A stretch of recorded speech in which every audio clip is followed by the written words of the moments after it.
Hours and rather chilly in a brisk westerly breeze. The best of the afternoon sunshine will be for Northern Ireland, Wales and the Midlands, with showers elsewhere. And that's how the weather is shaping up for this Monday. I'm Liam Halligan. Join me every weekday at 1 p.m. for On the Money, your daily dose of economics, business and consumer news. I got 25 years experience covering economics and finance. We hold grown-up discussions with a host of experts who really know their stuff. We can't buy gas and store it. That was a mistake, wasn't it? I think it was a mistake. Even you, Liam, don't have a crystal ball. Inflation's a real threat. Every weekday at 1, you're On the Money.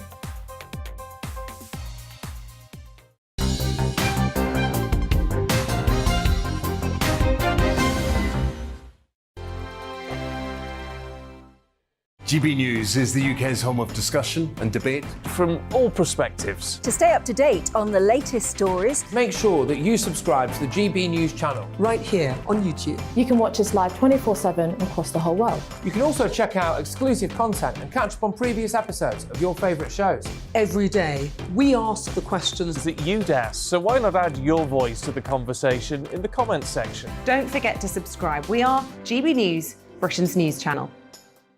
Every night at 11 on GB News, we bring you the next day's stories the day before.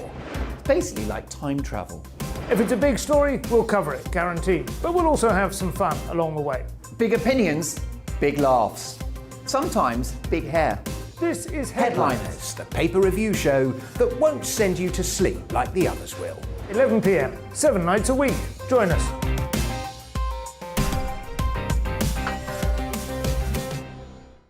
Hello there, I'm Eamon Holmes. And I'm Isabel Webster. And we hope you can join us for Breakfast with Eamon and Isabel. You make me laugh out loud, belly laugh. Is that important first thing in the morning? Yeah, absolutely. And there's me trying to be deadly serious. News is a serious business. Yeah, I have to rein you in sometimes. Well, it doesn't stop us laughing at it. It doesn't stop us having an opinion on what's going on. Yeah. And it certainly will not stop us reflecting what you think. Weekdays from 6 to 9:30 on GB News. I'm Dan Wootton. Join me Monday to Thursday from 9 to 11 for the feistiest and most fun news debate on TV, where free speech reigns. I'll bring you a sharp take on the day's biggest stories, bombshell newsmaker interviews, and A-list guests. And I guarantee you, no spin, no bias, no censorship, and no reason to go to bed. That's Dan Wootton Tonight, Monday to Thursdays from 9 on GB News.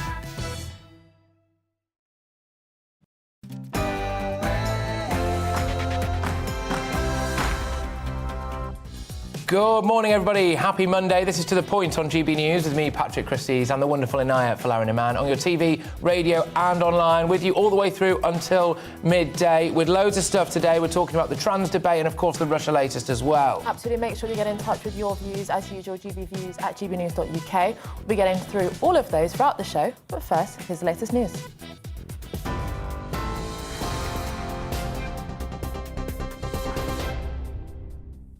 A very good morning. It's just 1 minute past 10. I'm Rosie Wright, here to keep you up to date on GB News. Now, the fourth round of talks between Ukraine and Russia is going to take place today.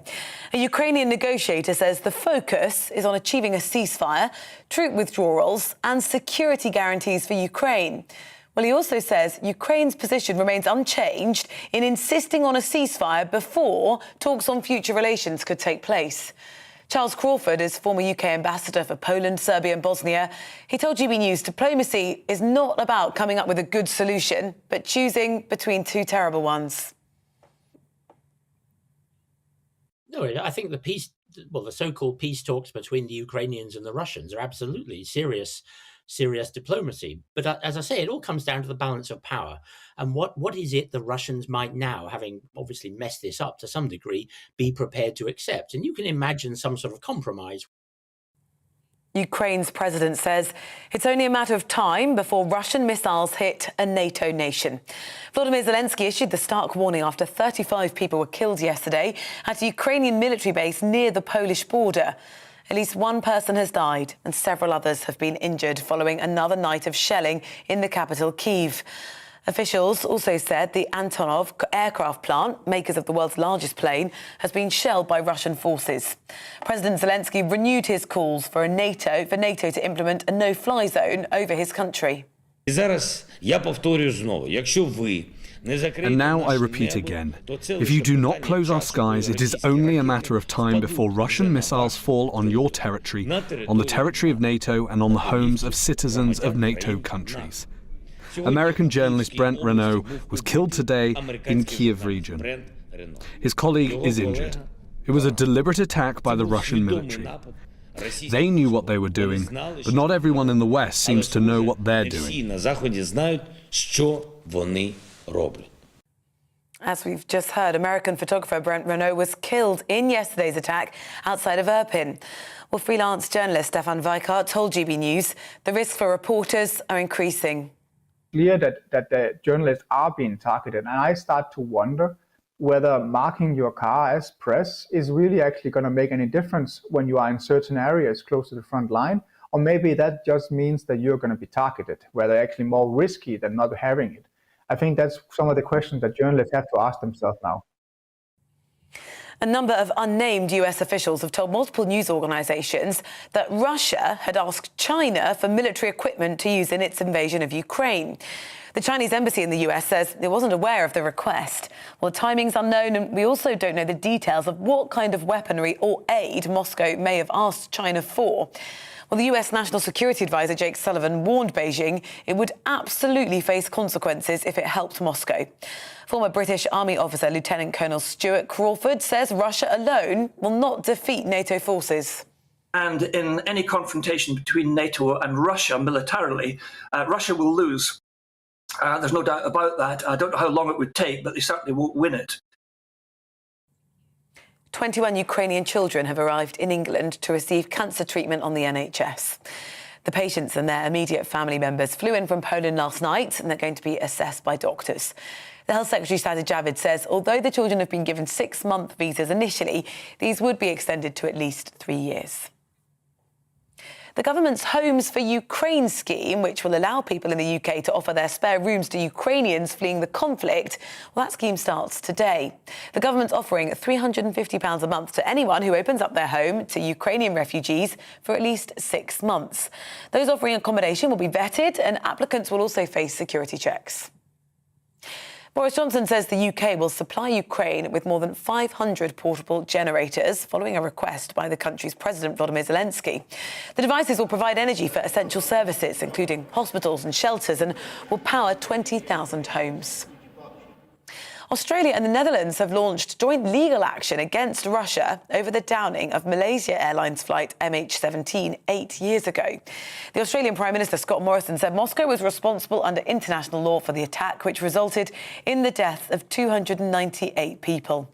The Dutch government said in a statement the UN Security Council had also been informed of the legal action. And just some other news for you now. Academy Award winner William Hurt has died aged 71. He was best known for his roles in Kiss of the Spider-Woman, Broadcast News, and as Thaddeus Ross in the Marvel films. You're up to date on GB News. I'll bring you more as it happens. Now let's head to the point.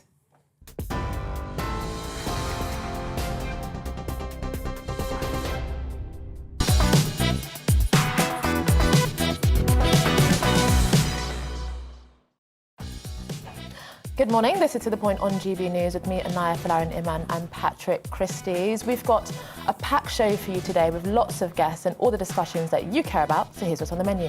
Yes, indeed. We'll bring you the latest from Kyiv with Ukrainian MP Alexei Goncharenko as we hear Russia-Ukraine peace talks are expected to resume today, and reports over the weekend suggest China has been asked by Russia to help with military aid. So, will the war end anytime soon? Yes, meanwhile, Government Minister Michael Gove wants to give you £350 a month to house a Ukrainian refugee. Will you take up that offer? GB News political correspondent Tom Harwood will give you more details just before 10:30. And finally, would you eat meat killed by a car? As Wyoming launches an app to help scavengers locate roadkill for eating, we wonder whether an app would have similar success right here in the UK. Yes, we have all of that coming up and much more across the programme, so make sure to get in touch with your views, gbviews@gbnews.uk. But first, Patrick gives his views on the trans debate in the UK.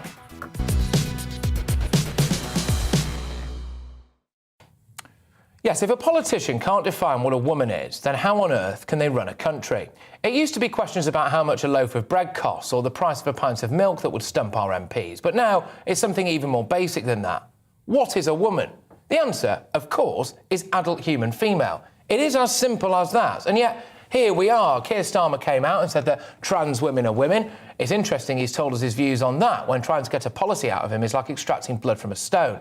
Who is Sir Keir to tell women what a woman is?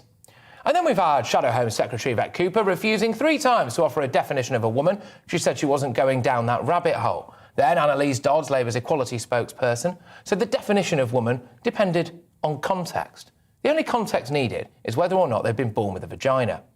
If these people are wriggling in their seats when asked a straightforward question about gender, then how on earth do you expect them to react to the really big issues? If they can't make their minds up about what a woman is, how can we trust them to make their minds up about whether to go to war, or about fracking, or about the cost of living crisis? Sadiq Khan has just come out and said that he wants children as young as 4 to be educated about misogyny, to combat violence against women. That in itself is, of course, a good thing, but hang on a minute. I imagine he might struggle with that idea, given that we don't seem to be able to define what a woman actually is.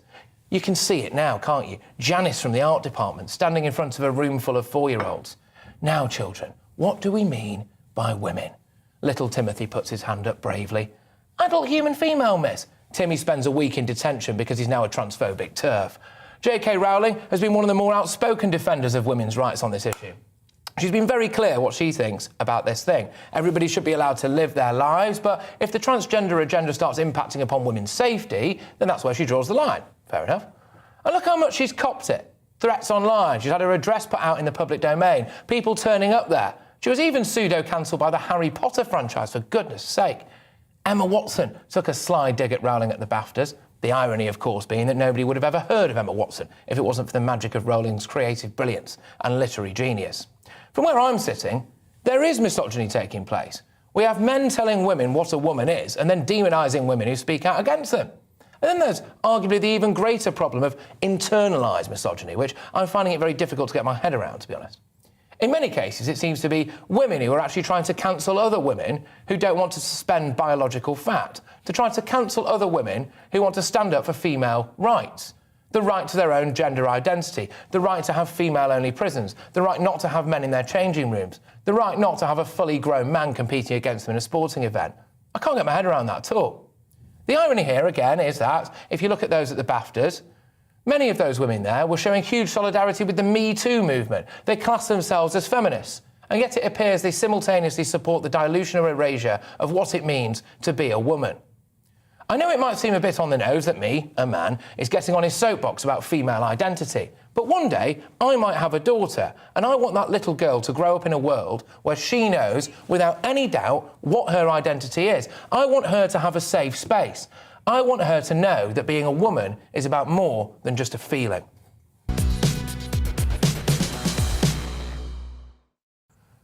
OK, well, normally, obviously, we'd have a little bit of reaction to that, but I understand that we're going to go live to Kyiv now. And I'll just say that I completely agree with everything. Oh, there you go. That's nice. So, yes, we're going to go live to Kyiv now. And hello. And this is Alexei. Hello. Sorry, yes, I believe we've got you there. Sorry about that. Thank you. Yes, thank you very, very much I'm for... now in Kyiv, and you can see just it was an hour ago, there was a missile attack just in the middle of Kyiv. You see there's a burned down trolley bus, one car, one person is killed, 58 years old man, 5 are wounded. And that's just center of 3 million people megapolis in the middle of Europe. That's 21st century. Just missile attack, no military targets around, nothing. And now you can see you see residential buildings, that's all. You don't see any military targets. And that is the second attack. First was early morning, 2 people killed, just a direct shot to a residential building, 9 are injured, with a school in 100 meters, school is damaged. That's what's going on now. It's now in the middle of Europe, real genocide. Putin cannot take Kyiv with force. and he started a genocide against Ukrainian people. Yeah, Alexei, sorry, we're obviously in a bit of a rush to go to you there, and I didn't actually introduce you properly. It's Alexei Goncharenko there, who's a member of the Ukrainian Parliament. As you can see, ladies and gentlemen, everyone at home, and if you are listening to this on the radio, Alexei is at the scene where a missile apparently has just gone off in Kiev. Alexei, just explain to me, are you not in danger now? Another one could go off next to you any minute, presumably. They're targeting this area. I don't know, everything can happen, you know. We are all in danger, and not only in Ukraine, but in whole Europe. The real Third World War started. That's not only about Ukraine. Putin is going to, he is ready to go forward. Today you see these streets of Kyiv, tomorrow can be streets of Vilnius, the day after tomorrow of Warsaw, and Putin is not going to stop. So we are all not in safety. So yes, everything can happen, and that's what you can see by your eyes. That's just right now breaking. So for everyone who's listening on radio, Alexei is stood in front of what looks to me anyway like a bus, well, presumably a public bus as well, so it would have had members of the public on it. We've got cars, normal civilian cars, and it looks like it's next to a civilian block of flats. And a missile has just gone off there. And Alexei, is this happening all over Kiev now? There's 2 attacks in Kiev for today. No, it was 3 attacks. One more is in industrial area where is the aircraft factory Antonov. But fortunately, there are no victims there. So there's 3 attacks just this morning, just in Kiev. So we desperately need air defense. We desperately need aircraft just to defend our civilians, because you see what they are doing. And I don't agree with them when they say, oh, we can't give Ukraine aircraft because it will be escalation. We have a full-scale war here. What escalation? And if we are also already provided with Stingers to down their aircrafts, why cannot we be provided by aircraft? We don't ask for your boots on the ground, I mean NATO soldiers. We don't ask for NATO pilots in the sky, but we are just ask for weapons to defend the whole free world from this horror which you can see now.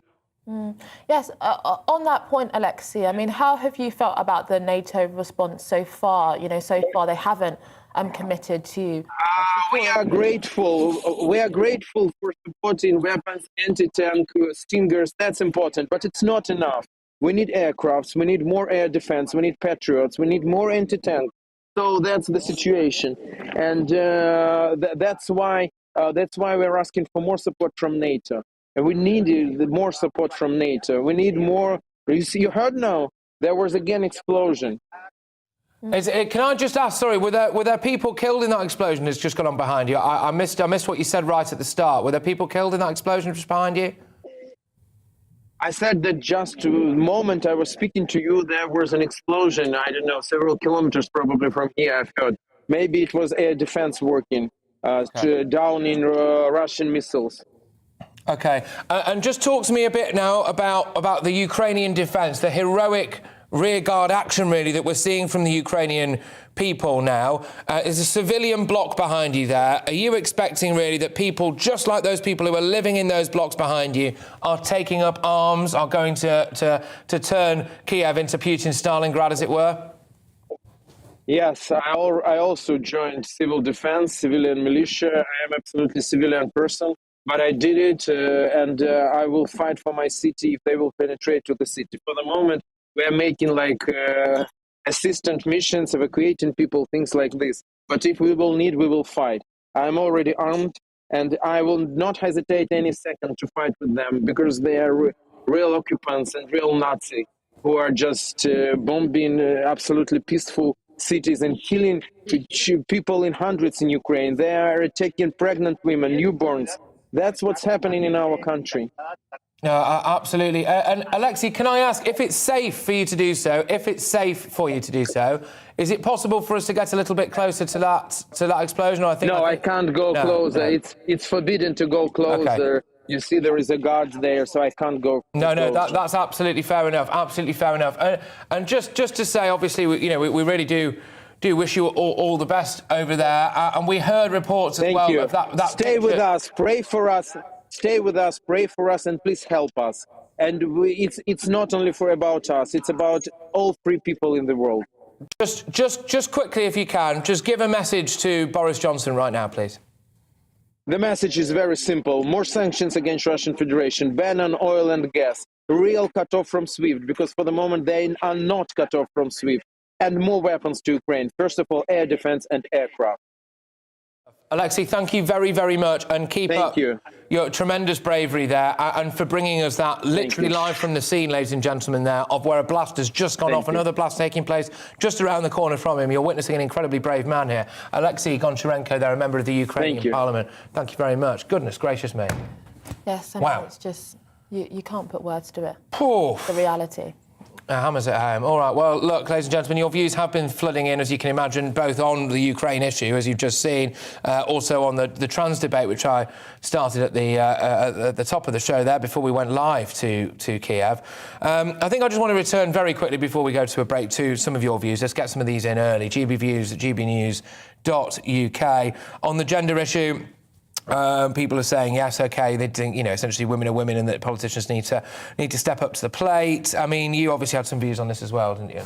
Yeah, I mean, a woman is an adult human female, and I think it's really worrying that it's being reduced to a mere feeling or a psychological disposition or an identity. Actually, being a woman is your physiology, it's your form, and it's women for thousands and thousands of years have kept up the tradition and passed it on to their daughters and so on. And this idea that, you know, a man can just be a woman by mere identity, it's beyond joke. It is just beyond joke. And I think many people have been really reasonable on this issue. I think they've been compromising, they've tried to be compassionate, but I think that now it's got to the point where when you see the hostility and hatred directed at women like J.K. Rowling, that I think it is going to be quite a binary situation. I'm not compromising on this anymore. Good stuff. Just quickly, very quickly, Lydia's been in touch. I think it's a fantastic email, There's a big difference between tolerance and endorsement. If a man wishes to present as a woman or a woman as a man, it's a free country, it's their choice, and abuse is absolutely unacceptable. Yep, completely. However, if this is a free country, no one should be compelled to endorse or celebrate others making that decision. That is compelled speech. And she's totally right. I mean, it is weird. In the name of respecting identity, other people's identity is being destroyed. Absolutely. I mean, that is absurd. That's totalitarian, in my view. Absolutely. Well, look, keep those views coming in to us, of course. GB Views, gbnews.uk. After the break, our political correspondent, Tom Harwood, will give us the details on the government's new visa scheme for Ukrainian refugees, which has also been popping off in my inbox. They're going to give you hundreds of pounds, apparently, to help those vulnerable. But how do you feel about that? Yes. Okay. Looking ahead at today's weather, and the UK is looking mixed with showers for some, but blue skies and sunshine for others. Let's take a look at the details. There may be one or two showers across southwest England, especially for Devon and Dorset, but most places should be dry with variable cloud and some sunny spells. In the southeast of England, perhaps a greater chance of catching a shower across the southeast, especially to the south of London. Temperatures up to 12 Celsius by midday. Much of Wales will be bathed in blue skies and spring sunshine, and with the light winds, it should feel very pleasant if you're out and about. Some areas of cloud and maybe the odd shower across the South Midlands, but for the vast majority, it will be dry with the best of the sunshine towards Shropshire and Staffordshire. And at lunchtime, we also expect plenty of sunshine across the bulk of Yorkshire and North East England. A bit more cloud pushing into the Pennine areas and also quite breezy, especially for Durham and Northumberland. It will, however, be cloudy across southern and central Scotland with outbreaks of showery rain feeding in from the west. Breezy too, with temperatures between 6 and 9 degrees Celsius. The bulk of this morning's rain should have cleared from Northern Ireland, but at lunchtime it will still be largely cloudy with a few residual showers and rather chilly in the brisk westerly breeze. The best of the afternoon sunshine will be for Northern Ireland, Wales and the Midlands, with showers elsewhere. And that is how the weather is shaping up for the rest of the day.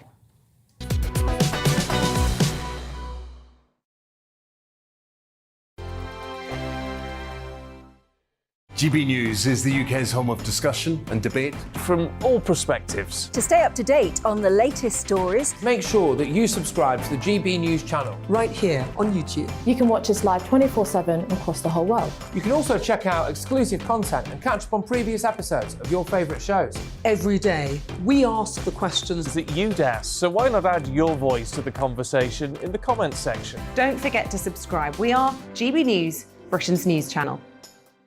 Every night at 11 on GB News, we bring you the next day's stories the day before. Basically like time travel. If it's a big story, we'll cover it, guaranteed. But we'll also have some fun along the way. Big opinions, big laughs. Sometimes big hair.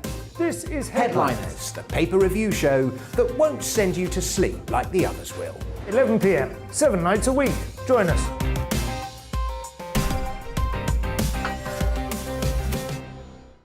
Hello there, I'm Eamon Holmes. And I'm Isabel Webster. And we hope you can join us for Breakfast with Eamon. And Isabel. You make me laugh out loud, belly laugh. Is that important first thing in the morning? Yeah, absolutely. And there's me trying to be deadly serious. News is a serious business. Yeah, I have to rein you in sometimes. Well, it doesn't stop us laughing at it. It doesn't stop us having an opinion on what's going on. Yeah. And it certainly will not stop us reflecting what you think. Weekdays from 6 to 9:30 on GB News. I'm Dan Wootton. Join me Monday to Thursday from 9 to 11 for the feistiest and most fun news debate on TV, where free speech reigns. I'll bring you a sharp take on the day's biggest stories, bombshell newsmaker interviews, and A-list guests. And I guarantee you, no spin, no bias, no censorship, and no reason to go to bed. That's Dan Wootton Tonight, Monday to Thursdays from 9 on GB News.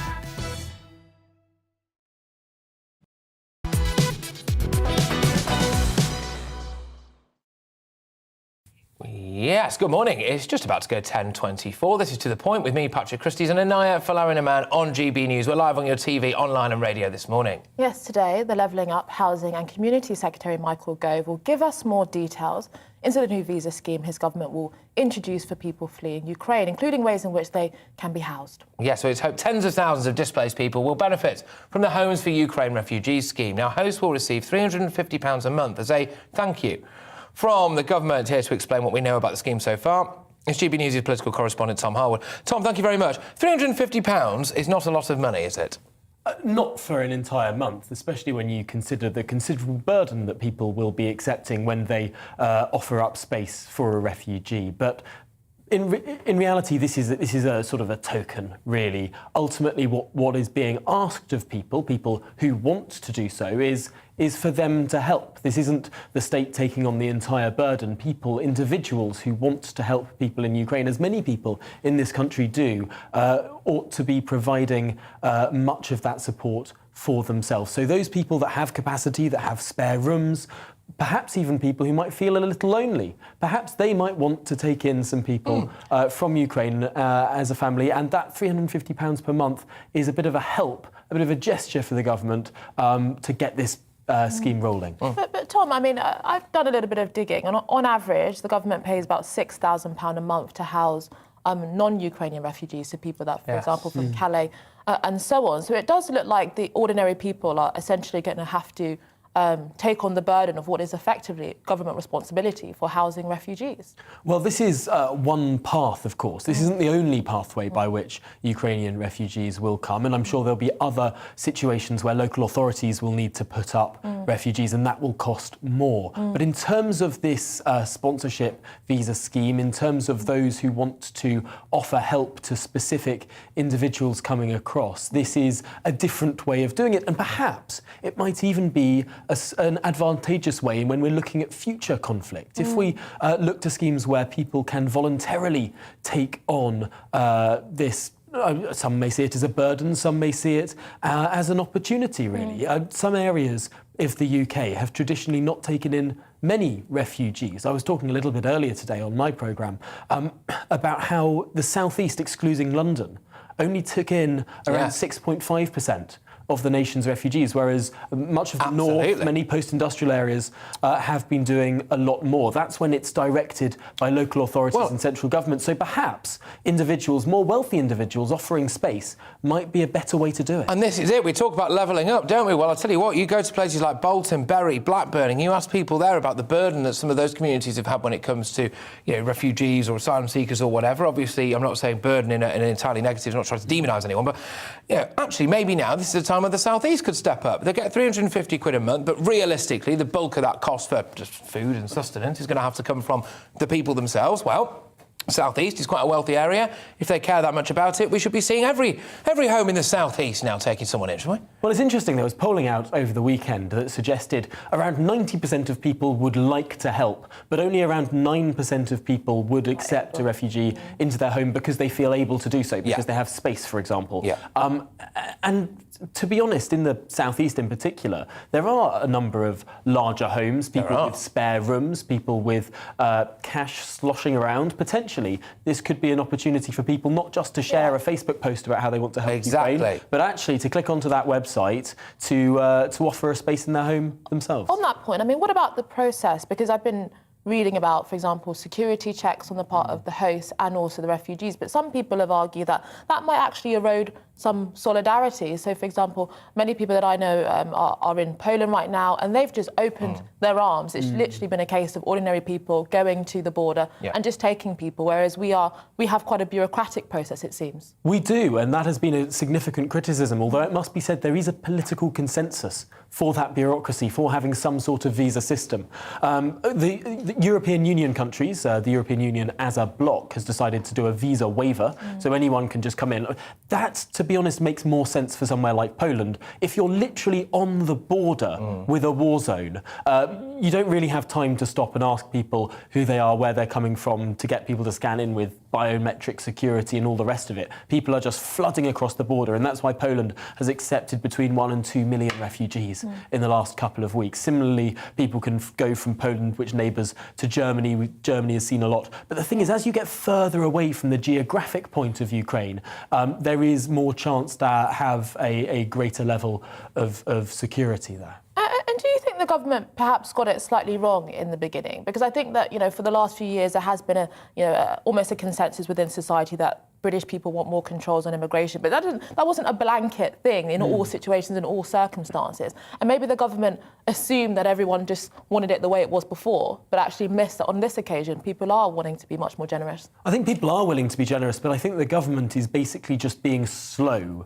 rather than not acknowledging that spirit within the British people. Of course, what we have seen in the past is that people are overwhelmingly favourable. So, for example, Afghan interpreters, any Afghan citizen who helped the British army. And the Hong Kong huge support. as well. And, of course, the millions of Hong Kong BNO passport holders who are able to come to this country. It's enabled the UK government to legitimately say that in terms of resettled refugees, the UK has done more than any other European country since 2015. But there are big questions over how quickly these schemes can be set up. And so the UK government has had considerable embarrassment over the last week or so. When European countries were taking in many refugees, the UK government was still setting up the visa processing centres. In France, Macron even said something. Exactly, and it's not a good look to take that long to set up that bureaucracy, but ultimately governments are never particularly quick or particularly efficient. Tom, thank you very much. Tom Harwood there, our political correspondent, whizzing us through the latest when it comes to the Ukrainian refugee system. You mentioned there quite a few things, actually, I thought really hit the nail on the head about how, people, maybe even people who are feeling lonely, it might be a good system for them. I mean, I thought as well, another thing that might be, my parents were demanding that I moved out for quite a long time. I mean, if I'd come home one day and there was a Ukrainian refugee in my bedroom, I reckon that would have fastened the process up quite a lot. But we're going to. I just think the point about the bureaucracy is a really pertinent one. The Home Office and the immigration services are notorious for actually expensive, bureaucratic, slow, and it's in some ways welcome that they've been exposed for the bureaucratic ways in which they operate. Really. No, absolutely. I mean, I'm looking forward to Gary Lineker and other celebrities, of course, throwing their doors open. I mean, presumably he's got several. You say that, but I don't want it to become almost a virtue signalling thing. Look at my Ukrainian refugee. But it is going to. You just know it's going to become like that. It would be very, I think, admirable if people do it, and it's actually, that they're supporting them, and it doesn't necessarily become a thing to cause guilt for other people for not being able to do that. No, of course, but come on, Gary. Anyway, right, Anne's been in touch. How about so-called celebrities? Oh, there we go, that's what we were talking about. Chefs, pop stars, influencers, there you go. I do take your point, though. I think you're right, actually, about it. You don't want it to become virtue signaling. Helen's got a different view. Helen thinks England is full. So Helen doesn't think we should be taking any refugees, and so that's obviously Helen's view. Why isn't Monaco taking? Do you think we're full? No. Yeah. We're not. We're not full. I do think that we've mismanaged our immigration and asylum policy systematically for a number of decades now, and actually this could have a knock-on effect on the amount of people that maybe we're able to take in this particular case. But well, we are the sixth largest economy in the world. Poland and Hungary and other countries in Eastern Europe are much poorer than ours and are taking in tens, if not hundreds of thousands more people. So I think it would be hard to make the case that we're full. No, I don't think we're full. I think as well, though, look, I have had emails coming in as well on this, so I'm just trying to find one now, but it's a bit further down. But I think it was Kevin, actually, got in touch and just said, look, you know, we do have with this cost of living crisis as well, lots of people maybe going to food banks for the first time, people, you know, are really, really struggling, frankly. And at this particular moment in time, people shouldn't feel guilty if they say, look, I can't take a Ukrainian refugee. And I think that's absolutely fair enough. And there's many other actual ways to support. You know, there's ways in which you can, you know, provide extra food or, you know, give advice, or there's so many different things that we can do within society in order to support people at this really challenging time. Absolutely, but keep these views rolling in, ladies and gents. GBViews at gbnews.uk. After the break, we talk to a former intelligence analyst in the Soviet states, or Soviet Union, I believe, to help us answer just what is Putin's plan for Ukraine, and is it likely to succeed? But before that, a look at this morning's news.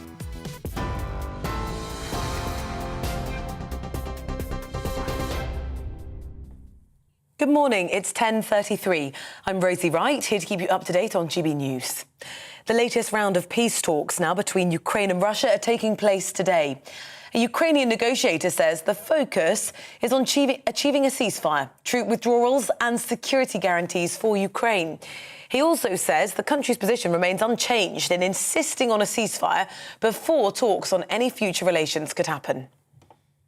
Ukraine's president says it's only a matter of time before Russian missiles hit a NATO nation. Volodymyr Zelensky issued the warning after 35 people were killed yesterday at a Ukrainian military base near the Polish border. At least one person has died and several others have been injured following another night of shelling in the capital, Kyiv. President Zelensky renewed his calls for NATO to implement a no-fly zone over his country.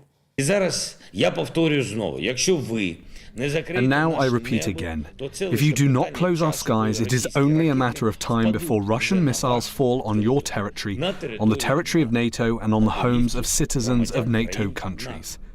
American journalist Brent Renaud was killed today in Kyiv region. His colleague is injured. It was a deliberate attack by the Russian military. They knew what they were doing, but not everyone in the West seems to know what they're doing.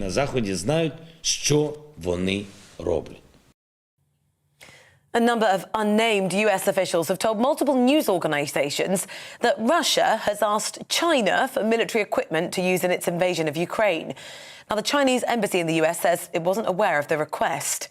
US National Security Advisor Jake Sullivan warned Beijing it would absolutely face consequences if it helped Moscow. The UK government's Home for Ukraine scheme, which allows people to offer spare rooms to Ukrainians fleeing the conflict, that scheme starts today. The government's offering £350 a month to anyone who opens up their home rent-free for at least 6 months. Those offering accommodation will be vetted and applicants will face security checks. You're up to date on GB News. We're on your TV, online and your radio. Shortly, we'll head back to the point.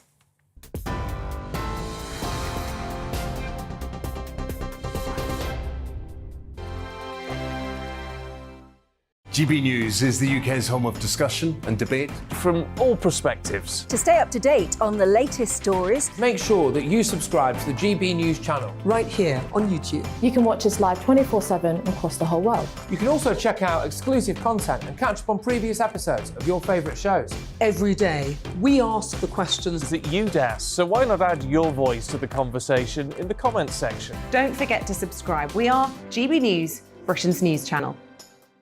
Every night at 11 on GB News, we bring you the next day's stories the day before. Basically like time travel. If it's a big story, we'll cover it, guaranteed. But we'll also have some fun along the way. Big opinions, big laughs. Sometimes big hair.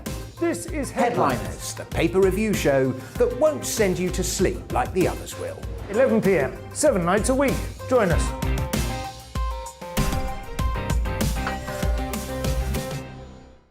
Hello there, I'm Eamon Holmes. And I'm Isabel Webster.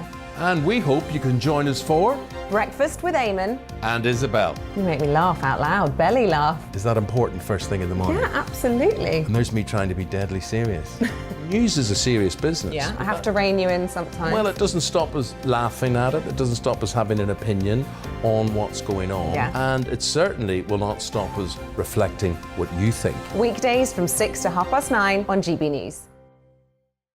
I'm Dan Wootton. Join me Monday to Thursday from 9 to 11 for the feistiest and most fun news debate on TV, where free speech reigns. I'll bring you a sharp take on the day's biggest stories, bombshell newsmaker interviews, and A-list guests. And I guarantee you, no spin, no bias, no censorship, and no reason to go to bed. That's Dan Wootton Tonight, Monday to Thursdays from 9 on GB News.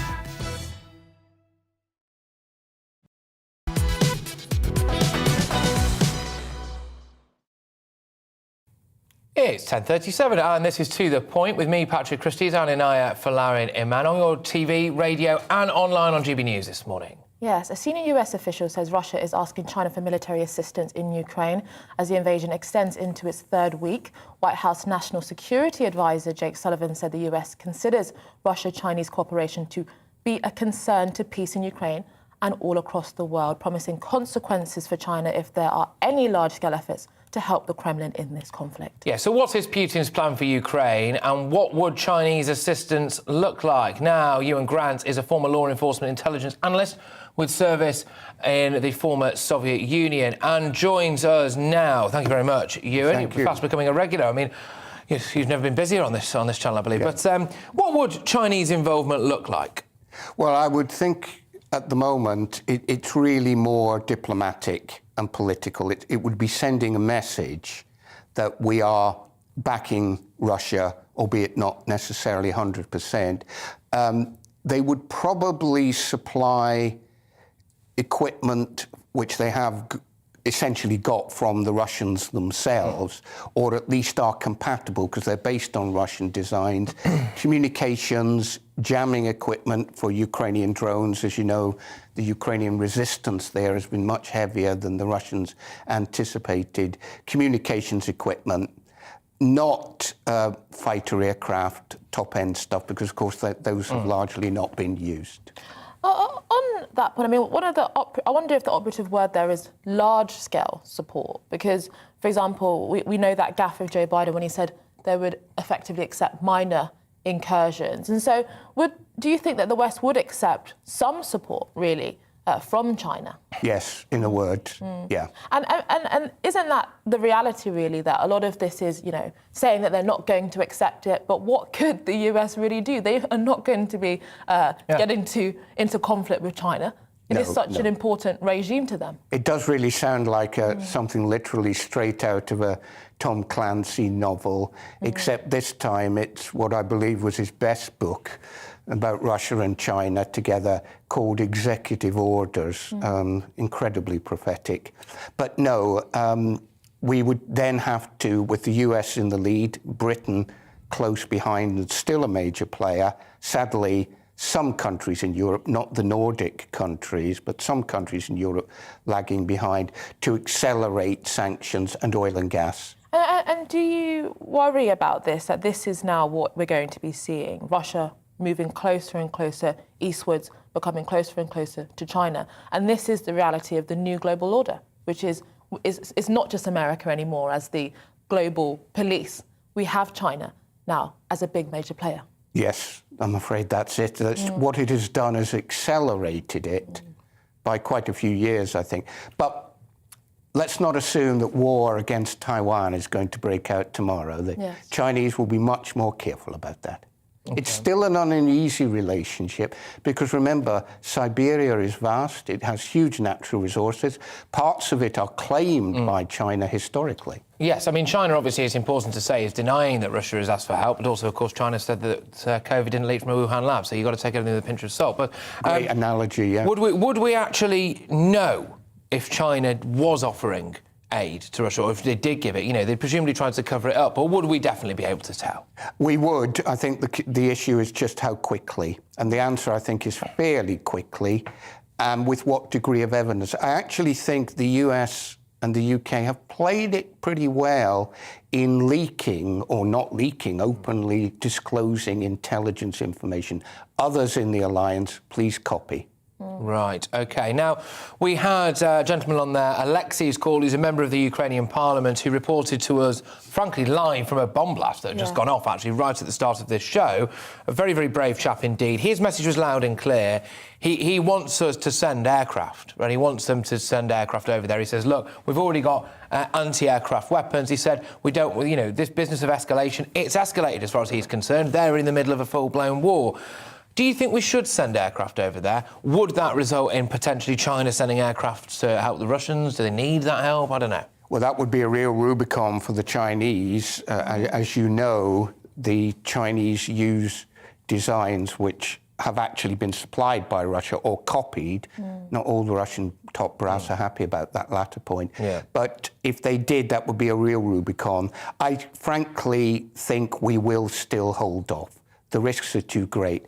That may mean it's too late for Ukraine. Well, that's it, isn't it? Yeah. But on that point as well, I mean, it's part of the reason why we're holding off is that we are not militarily capable. I mean, we've just seen Germany now remilitarize in quite a historic shift in strategy. But actually, we have been plummeting our military.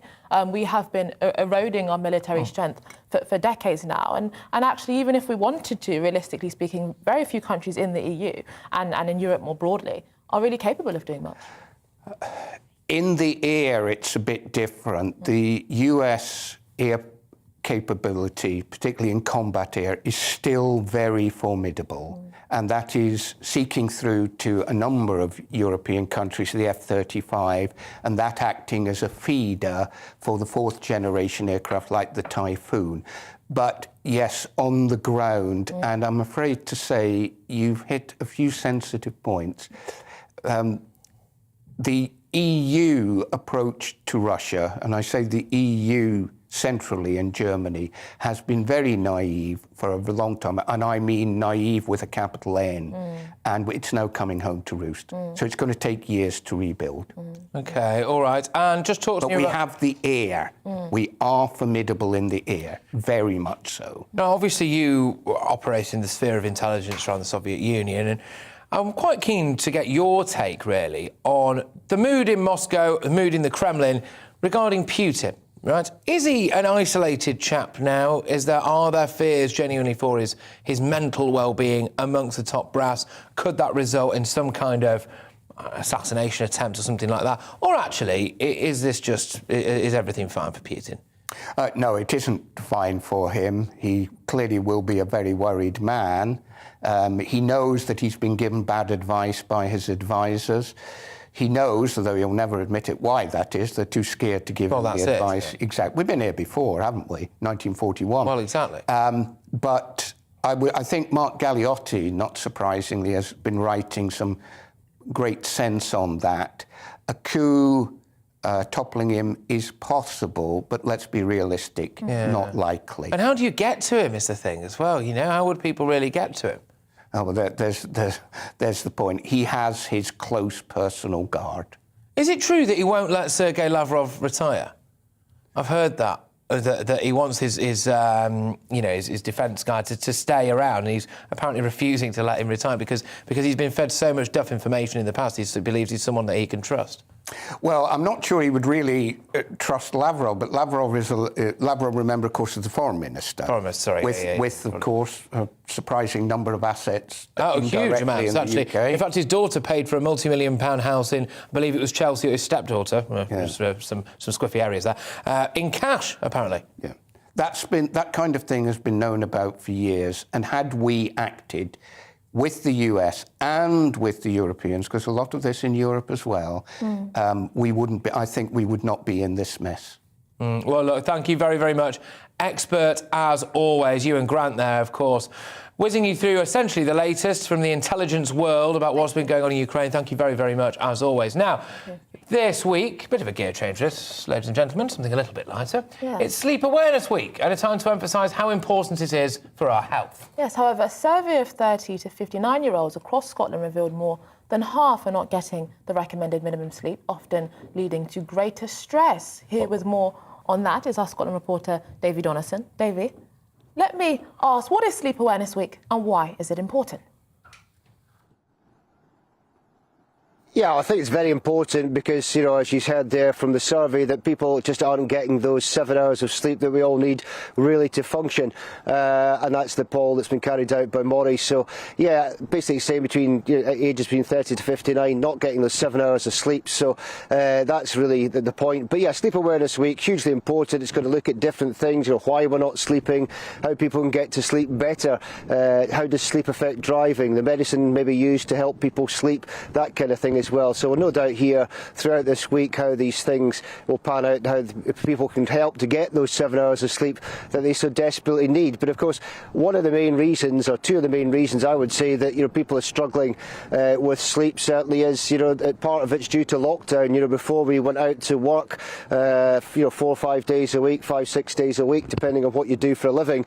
And then, of course, now you're predominantly working from home. So the barrier there between, you know, normally leaving your house and going to your place of work, and now your place of work is your home. So it's not quite maybe as relaxing for some people to be cooped up at home doing their work and also trying to relax at home as well. I think that's having a huge bearing on what we're seeing as well. Also, part of the survey was saying people not getting out enough. So that's something that's been looked at. Alzheimer's Scotland have been involved in it. They've launched an app which will help people to try and, you know, gauge how much sleep they're getting and what they can do, what help they can get to try and get more sleep. One of the other things as well, I think is interesting, is really, you know, the social media, people on social media on their phones all the time, late at night, you know, and that's, you know, I think we're all guilty of that, especially being a journalist myself, constantly on both phones, work phone and my own phone as well. And I think that's part of one of the major factors that people are not getting enough sleep. You know, they feel they're missing out on social media, and it's not just people in the 30 to 59 age group. Let's not kid ourselves, it's the younger age group as well, who are obviously more into social media, and that's having a detrimental impact on the amount of numbers of hours of sleep that they actually get. Davey, thank you very much. I must say, you look very well rested today, though, my good man. It might be the fresh air where you are, though. It's a lovely setting. Davey Dalton there, of course, reporting on Sleep Awareness Week. Thank you very much. I tell you what, the makeup artist here at GB News is my best friend. I'm putting on a retainer because the amount of times I turn up with catastrophic bags under my eyes, right?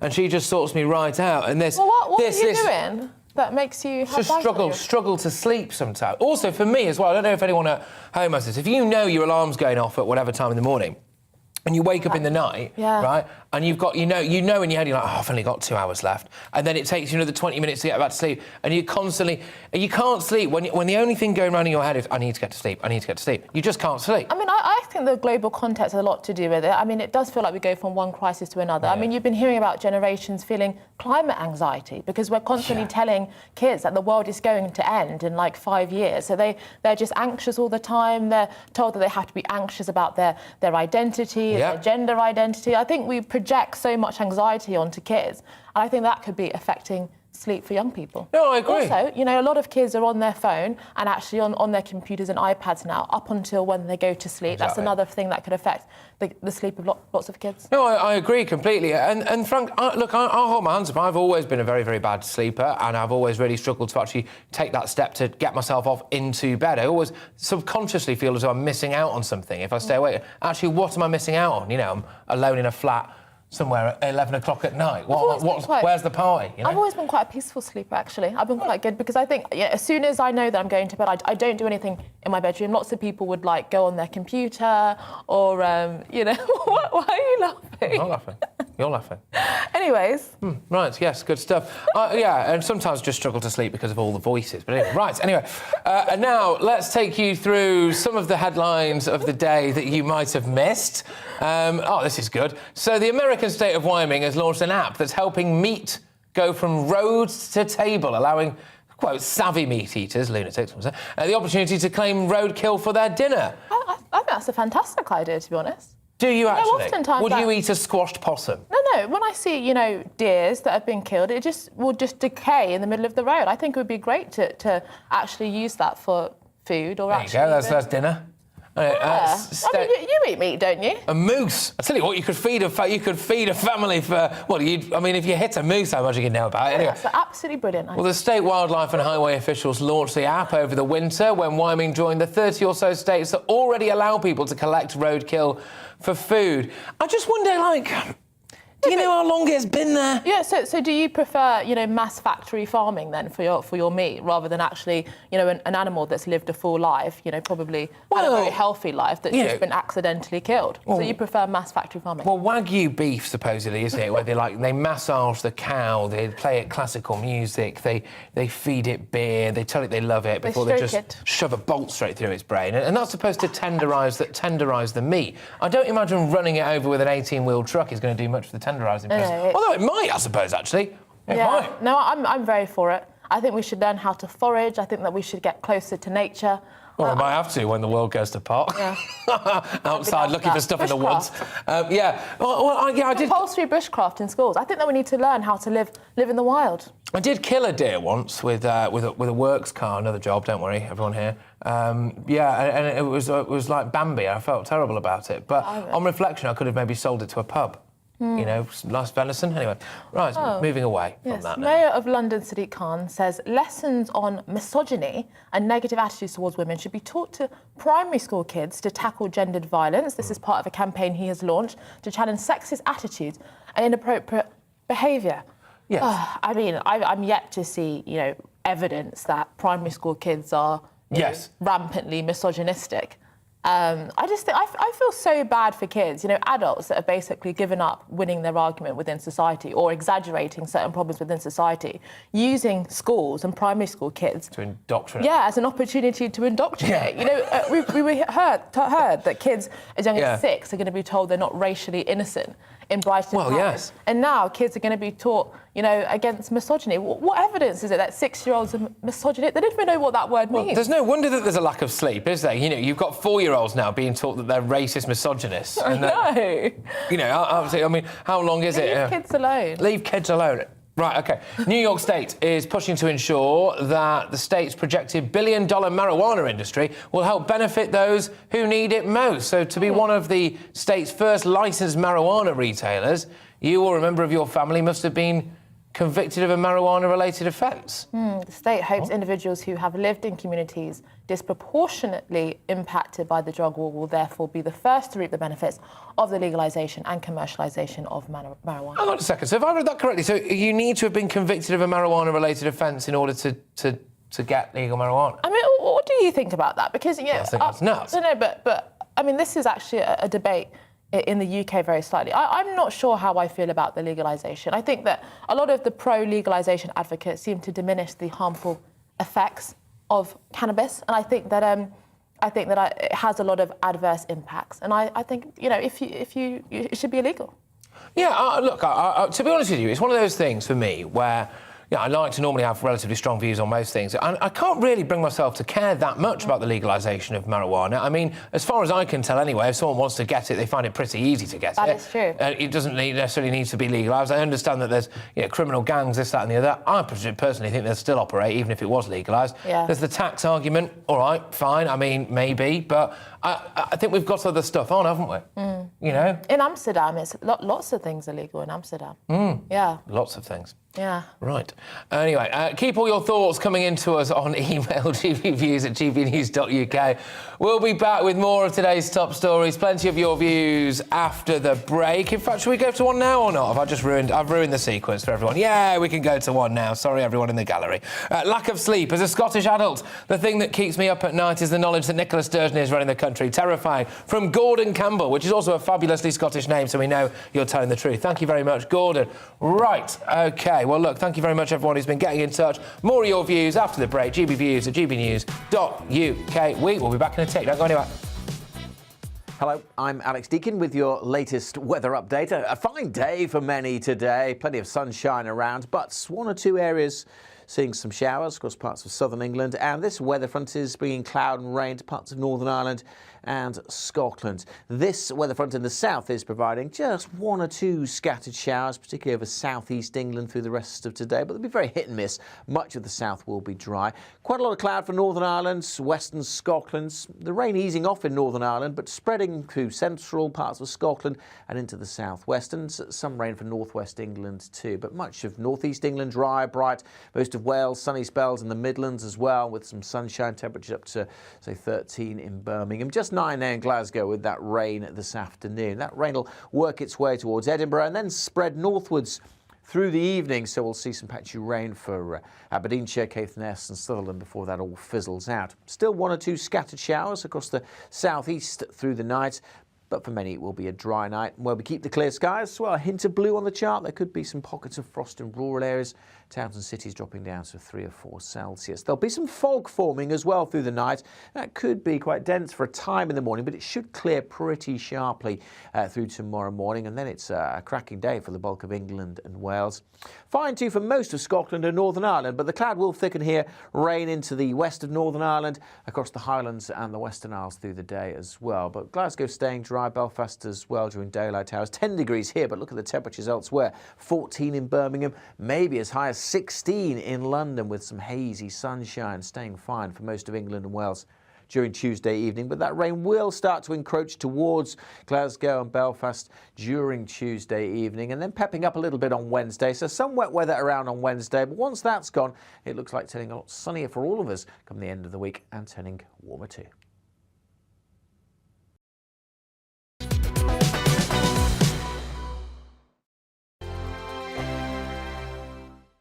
GB News is the UK's home of discussion and debate from all perspectives. To stay up to date on the latest stories, make sure that you subscribe to the GB News channel right here on YouTube. You can watch us live 24/7 across the whole world. You can also check out exclusive content and catch up on previous episodes of your favourite shows. Every day, we ask the questions that you'd ask, so why not add your voice to the conversation in the comments section? Don't forget to subscribe. We are GB News, Britain's news channel. Every night at 11 on GB News, we bring you the next day's stories the day before. Basically like time travel. If it's a big story, we'll cover it, guaranteed. But we'll also have some fun along the way. Big opinions, big laughs. Sometimes big hair. This is Headliners, the paper review show that won't send you to sleep like the others will. 11 p.m, 7 nights a week. Join us.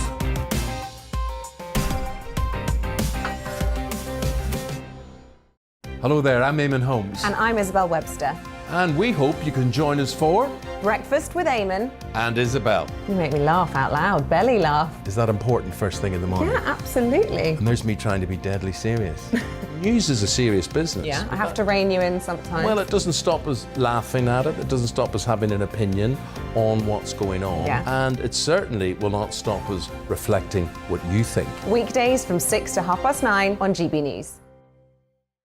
I'm Dan Wootton. Join me Monday to Thursday from 9 to 11 for the feistiest and most fun news debate on TV, where free speech reigns. I'll bring you a sharp take on the day's biggest stories, bombshell newsmaker interviews, and A-list guests. And I guarantee you, no spin, no bias, no censorship, and no reason to go to bed. That's Dan Wootton Tonight, Monday to Thursdays from 9 on GB News.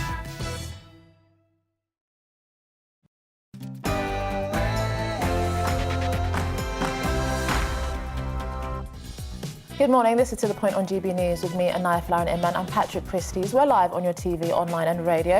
We've got a packed show for you coming up in just a moment. Yes, we do indeed. Make sure you get in touch with us. Loads of you have been. We've been having a big trans debate. We've been giving you the latest from Ukraine as well. And much, much more coming your way. GB Views at gbnews.uk. We'll be getting to all of that and more throughout the show. But first, here's your latest headlines.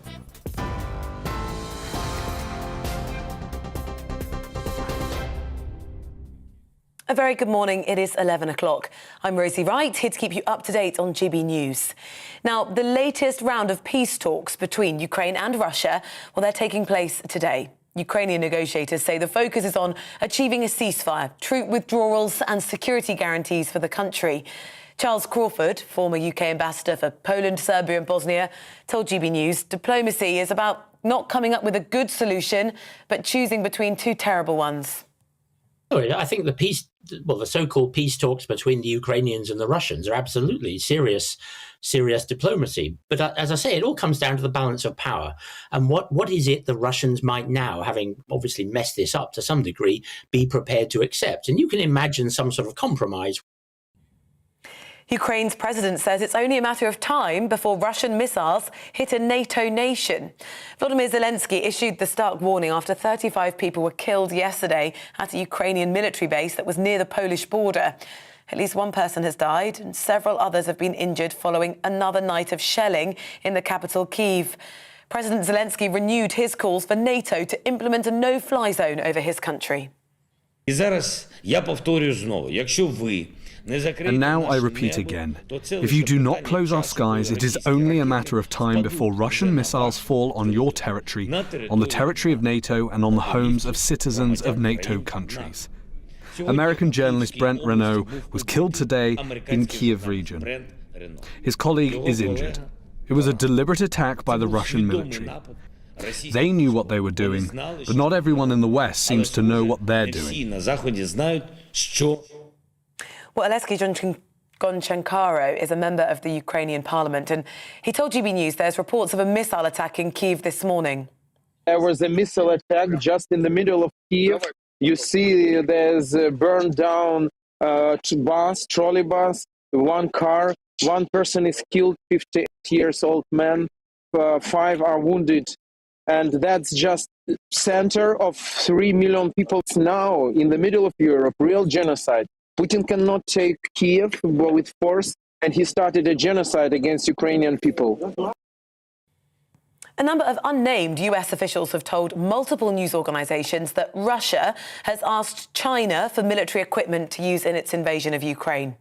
The Chinese embassy in the US says it wasn't aware of the request. Now, the timing is unknown. We also don't know the details of what kind of weaponry or aid Moscow may have asked China for. Well, the US National Security Advisor Jake Sullivan warned Beijing it would absolutely face consequences if it helped Moscow. Director of the China Institute at SOAS University, Professor Steve Tang, told GB News the Chinese president is likely to prioritise his political ambition over helping Russia. And the most important and basic interest of China for 2022 is for Xi Jinping to succeed himself into a third term of office. And he wouldn't want to take risk of attracting American secondary sanctions. So it is not because of American persuasion. It is because of domestic and personal political calculations. 21 Ukrainian children have arrived in England to receive a cancer treatment. The patients and their immediate family members flew in from Poland last night, and they're going to be assessed by NHS doctors. Health Secretary Sajid Javid says although the children have been given 6-month visas initially, these would be extended to at least 3 years. The government's Homes for Ukraine scheme, which will allow people in the UK to offer spare rooms to Ukrainians fleeing the conflict, that scheme starts today. The government's offering £350 a month to anyone who opens up their home to Ukrainian refugees for at least 6 months. Those offering accommodation will be vetted and applicants will face security checks. Australia and the Netherlands have launched joint legal action against Russia over the downing of Malaysia Airlines flight MH17 8 years ago. The Australian Prime Minister Scott Morrison said Moscow was responsible under international law for the attack, which resulted in the deaths of 298 people. The Dutch government said in a statement the UN Security Council had also been informed of the legal action. And in some other news now, Academy Award winner William Hurt has died aged 71. He was best known for his roles in Kiss of the Spider-Woman, Broadcast News, and as Thaddeus Ross in the Marvel films. You're up to date now here on GB News. I'll bring you more as it happens. Now let's return to The Point.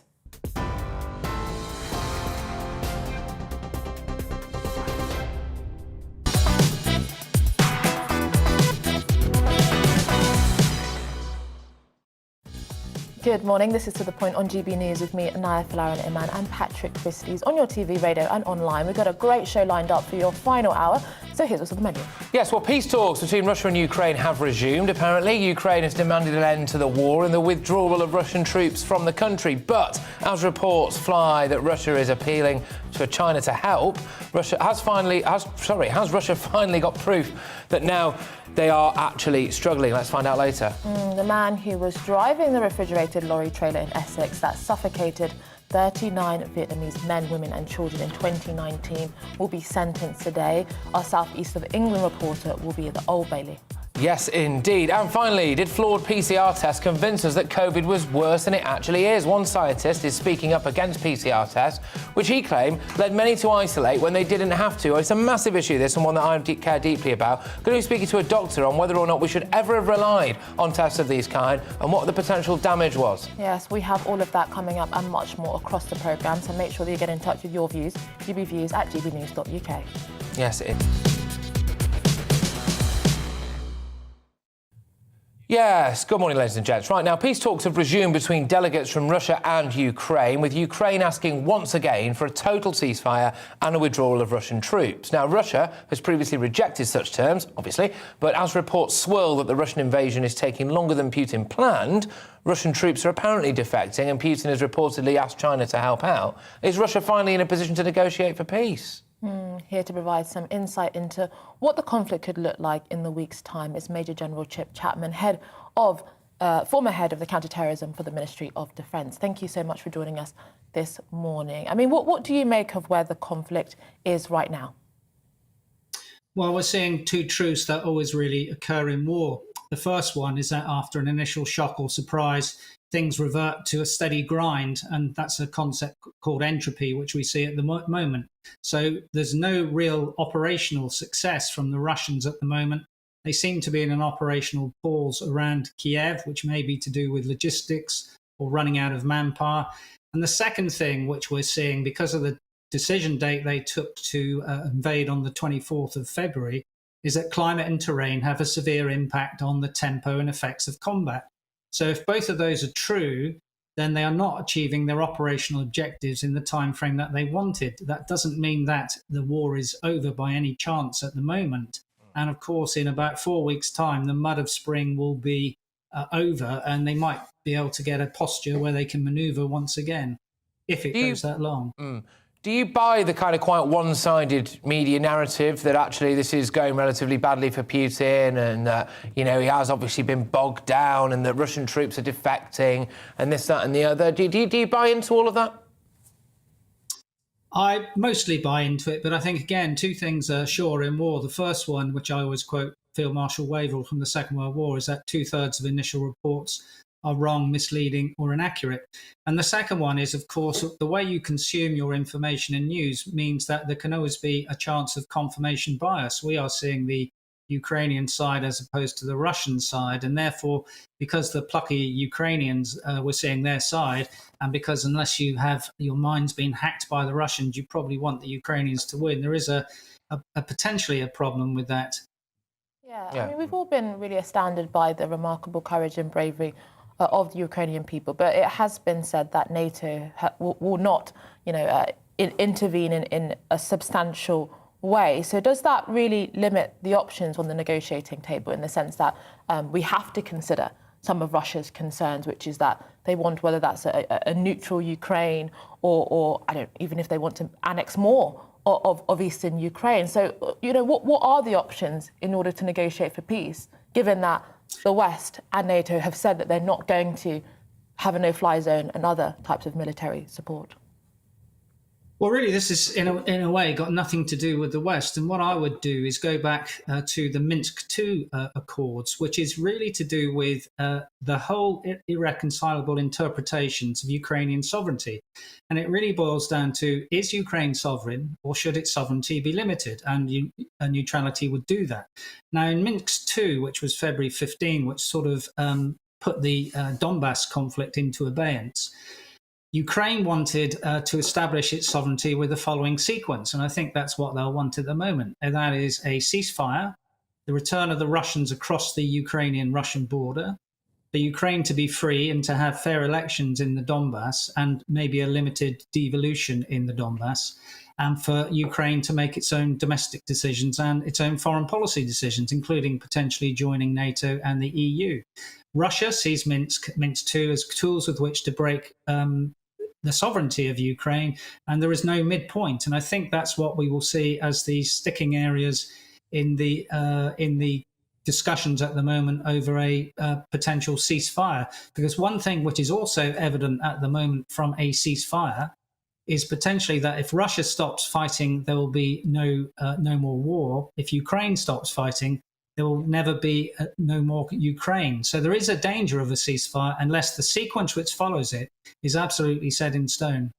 Yeah, now, we keep being told, and it's very well worded and very carefully worded, this, Putin can't win, right? That's the word. Those are the phrases coming out. Putin can't win. Well, what is winning, really? Because if, let's say, the war were to stop tomorrow and there was a complete ceasefire, or let's say it stops in a couple of weeks' time, Putin's got a bit more land. And the condition of that stopping is that we agree, or Ukraine agrees, right, it won't join NATO, it won't join the EU. Putin has gained some land and got what he wanted. And that's winning, isn't it? It is. The object of war is a better peace, but it's always from whose perspective and whose rules will apply. So if all those things, Patrick, that you laid out were to be achieved, then Putin has won.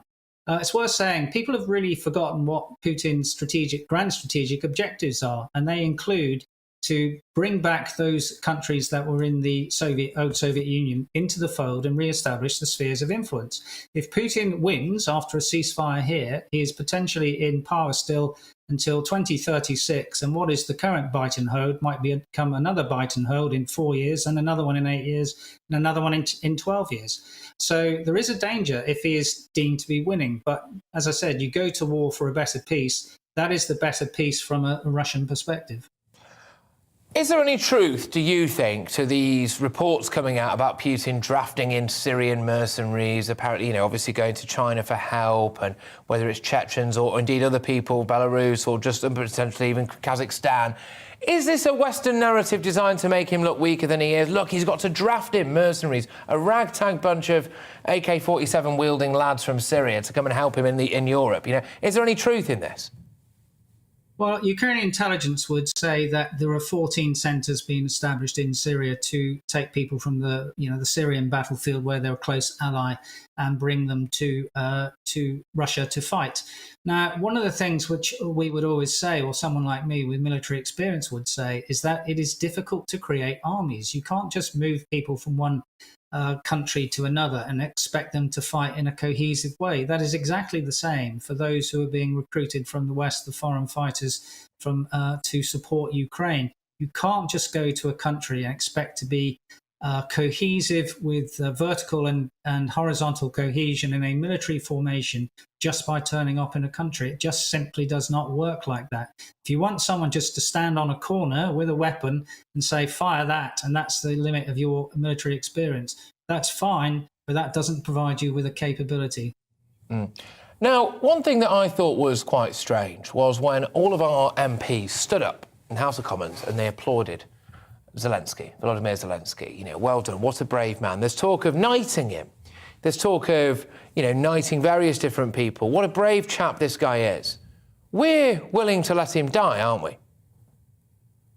I don't think we're willing to let him die. We're not. He's going to, isn't he? He's going to. Clap him while we still can, One of the things they tried to do on the first 2 days, of course, was to knock over the political polity in Kyiv. They needed to do that to secure a quick victory. As long as Zelensky is still standing, then the Ukrainians will probably be okay. And one of the things they simply cannot do now is put a puppet regime to replace him should he die, which would have absolutely no legitimacy in the eyes of anyone apart from the Russians. Finally, Germany has committed to spending over 100 billion euros more on defence.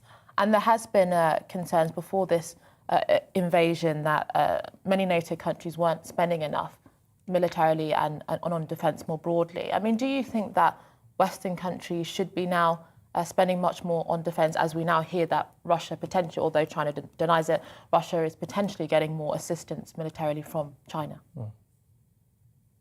Not necessarily at the moment, because like all these things, the outcome of the war, and wars are fought for political outcomes, will give you the answer of whether that is a valid future posture or not. Ultimately, we'll have to wait and see based on whether the sanctions on Russia, which would cripple it, are still there. Putin has probably done more damage to Russia than anyone since Nicholas II in 1917. All right, good stuff. Well, look, thank you very, very much for joining us. That's Major General Chip Chapman, yet again, doing the business for us here on GB News. So thank you very much. Great to have your insight into that. Look, I must say, I did find it a little bit galling. I get that. I get that there are huge barriers in place, and it's such a touchy situation what's going on over there, to say the least. There is something a bit grating for me. You know, Boris Johnson, all these people stood up applauding Zelensky. What a hero this guy is. And we're thinking, how much longer has this guy got left? If this comes to its natural conclusion, potentially. I know that they're meeting today, supposedly, to try and get some kind of resolution, but these talks go on forever. Yeah. You're kind of clapping a dead man walking, aren't you? Well, we don't know, but I do understand your point in terms of the fact that, you know, there are certain things that the Ukrainian leaders are demanding that they believe is necessary for them to win this conflict. And we are clapping them, you know, claiming that we're going to give them all of these awards and so on. Meanwhile, withholding some of the things that they are demanding is essential for them to win that war. Yeah. And so I think that there is a slight contradiction there. It's just a kind of morbidly fascinating situation, isn't it, really? But anyway, right, so we've been hearing in the last hour that at least 2 people have been killed in Kyiv following Russian airstrikes. Troops also targeted a large military base near the western city of Lviv, just a few miles from the Polish border. Now, earlier we spoke to Alexei Goncharenko, who's a member of the Ukrainian parliament in Kyiv, during yet another attack on the capital. Let's just go to that now. There's 2 attacks in Kyiv for today. No, it was 3 attacks. One more is in industrial area, where is the aircraft factory Antonov. But fortunately, there are no victims there. So this is 3 attacks just this morning, just in Kyiv. So we desperately need air defense. We desperately need aircrafts just to defend our civilians, because you see what they are doing. And I don't agree with them when they say, oh, we can't give Ukraine aircrafts because it will be escalation. We have a full-scale war here. What escalation? And if we are also already provided with Stingers to down their aircrafts, why cannot we be provided by aircrafts? We don't ask for your boots on the ground, I mean NATO soldiers. We don't ask for NATO pilots in the sky. But we just ask for weapons to defend the whole free world from this horror, which you can see now. We are all in danger, and not only in Ukraine, but in whole Europe. The real Third World War started. That's not only about Ukraine. Putin is going to, he is ready to go forward. Today you see these streets of Kyiv. Tomorrow can be streets of Vilnius. The day after tomorrow of Warsaw. And Putin is not going to stop. So we are all not in safety. So yes, everything can happen, and that's what you can see by your eyes. That's just right now breaking. We are grateful for supporting weapons, anti-tank, Stingers. That's important, but it's not enough. We need aircrafts. We need more air defense. We need Patriots. We need more anti-tank. So that's the situation, and that's why we're asking for more support from NATO. And we need more support from NATO. We need more. You heard now, there was again explosion. I also joined civil defense, civilian militia. I am absolutely civilian person, but I did it, and I will fight for my city if they will penetrate to the city. For the moment, we are making assistant missions, evacuating people, things like this. But if we will need, we will fight.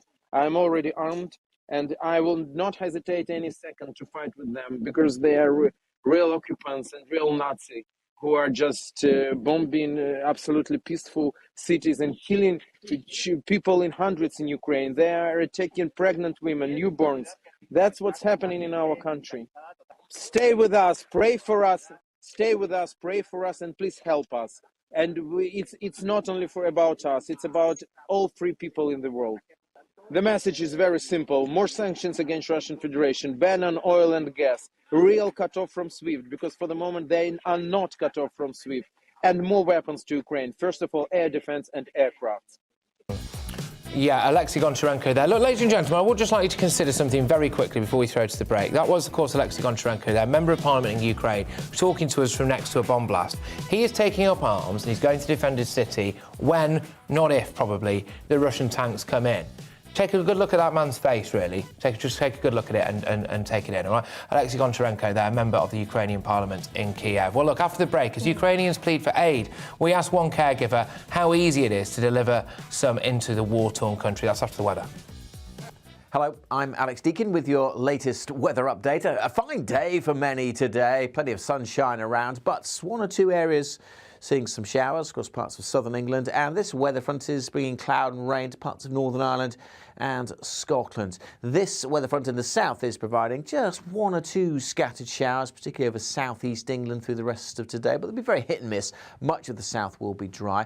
Quite a lot of cloud for Northern Ireland, western Scotland. The rain easing off in Northern Ireland, but spreading through central parts of Scotland and into the southwest, and some rain for northwest England too. But much of northeast England dry, bright. Most of Wales, sunny spells in the Midlands as well, with some sunshine, temperatures up to, say, 13 in Birmingham. Just 9 there in Glasgow with that rain this afternoon. That rain will work its way towards Edinburgh and then spread northwards through the evening, so we'll see some patchy rain for Aberdeenshire, Caithness and Sutherland before that all fizzles out. Still one or two scattered showers across the southeast through the night, but for many it will be a dry night. Where we keep the clear skies, well, a hint of blue on the chart. There could be some pockets of frost in rural areas. Towns and cities dropping down to 3 or 4 Celsius. There'll be some fog forming as well through the night. That could be quite dense for a time in the morning, but it should clear pretty sharply through tomorrow morning. And then it's a cracking day for the bulk of England and Wales.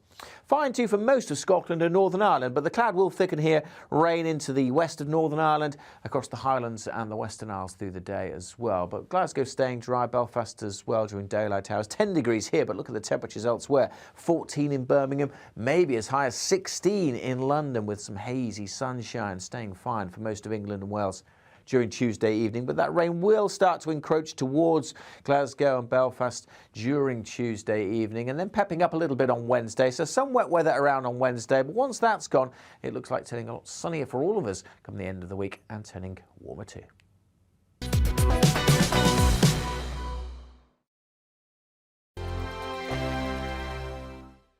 GB News is the UK's home of discussion and debate from all perspectives. To stay up to date on the latest stories, make sure that you subscribe to the GB News channel right here on YouTube. You can watch us live 24/7 across the whole world. You can also check out exclusive content and catch up on previous episodes of your favourite shows. Every day, we ask the questions that you'd ask, so why not add your voice to the conversation in the comments section? Don't forget to subscribe. We are GB News, Britain's news channel. Every night at 11 on GB News, we bring you the next day's stories the day before. Basically like time travel. If it's a big story, we'll cover it, guaranteed. But we'll also have some fun along the way. Big opinions, big laughs. Sometimes big hair. This is Headliners, the paper review show that won't send you to sleep like the others will. 11 p.m, 7 nights a week. Join us.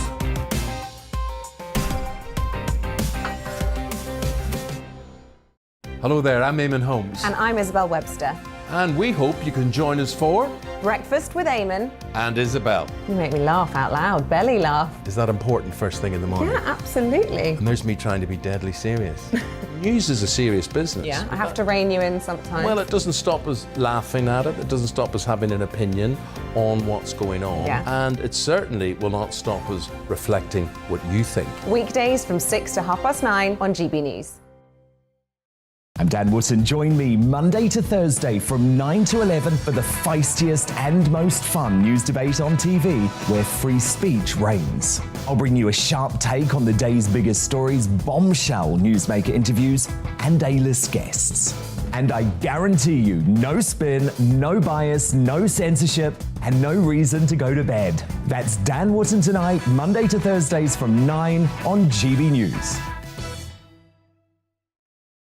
My name's Tom Harwood, and every weekday we bring you The Briefing live from 9:30 a.m. The stories, analysis and live debate that you need to hear. Quite right, Tom, of course. Was this something that had been considered at all? Difficult to answer. Gas-guzzling helicopters circling. Noise is being made here. Joe Biden walking out.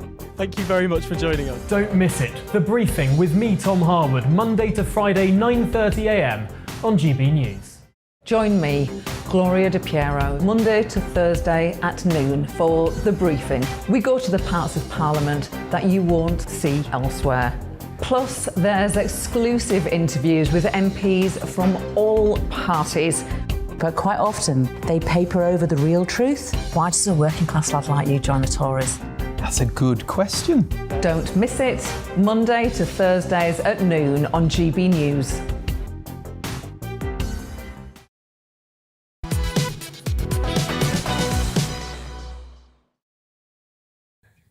Welcome back. It's 11:26. This is To The Point on GB News with me, Anaya Falarian-Iman and Patrick Christys. We're live on your TV, online and radio this morning. Yes, indeed. Now, a man is due to be sentenced today for his part in a human trafficking scheme that led to the deaths of 39 Vietnamese men, women and children in the back of a refrigerated lorry in Essex in October 2019. The driver, Drager Stephen Damien, 28, of Milan, Italy, has already pled guilty to assisting unlawful immigration between May 2018 and October 2019. Well, reporter Ellie Costello is outside the Old Bailey right now. Ellie is there, I believe. Remind us about this horrific case and what's going to happen today, please, Ellie. Oh, all right, we're just having some trouble getting Ellie up. Don't worry, we'll go to her in a second. I believe, in fact, we can go to her right now. Ellie Costello outside the Old Bailey. What's the latest, please, Ellie? Thank you. Well, good morning, Patrick and Anaya. And this was a grim case that shocked the nation. And it also shed a new light on just how desperate some people could be to reach the United Kingdom, and indeed on the criminal gangs that exploit that desperation.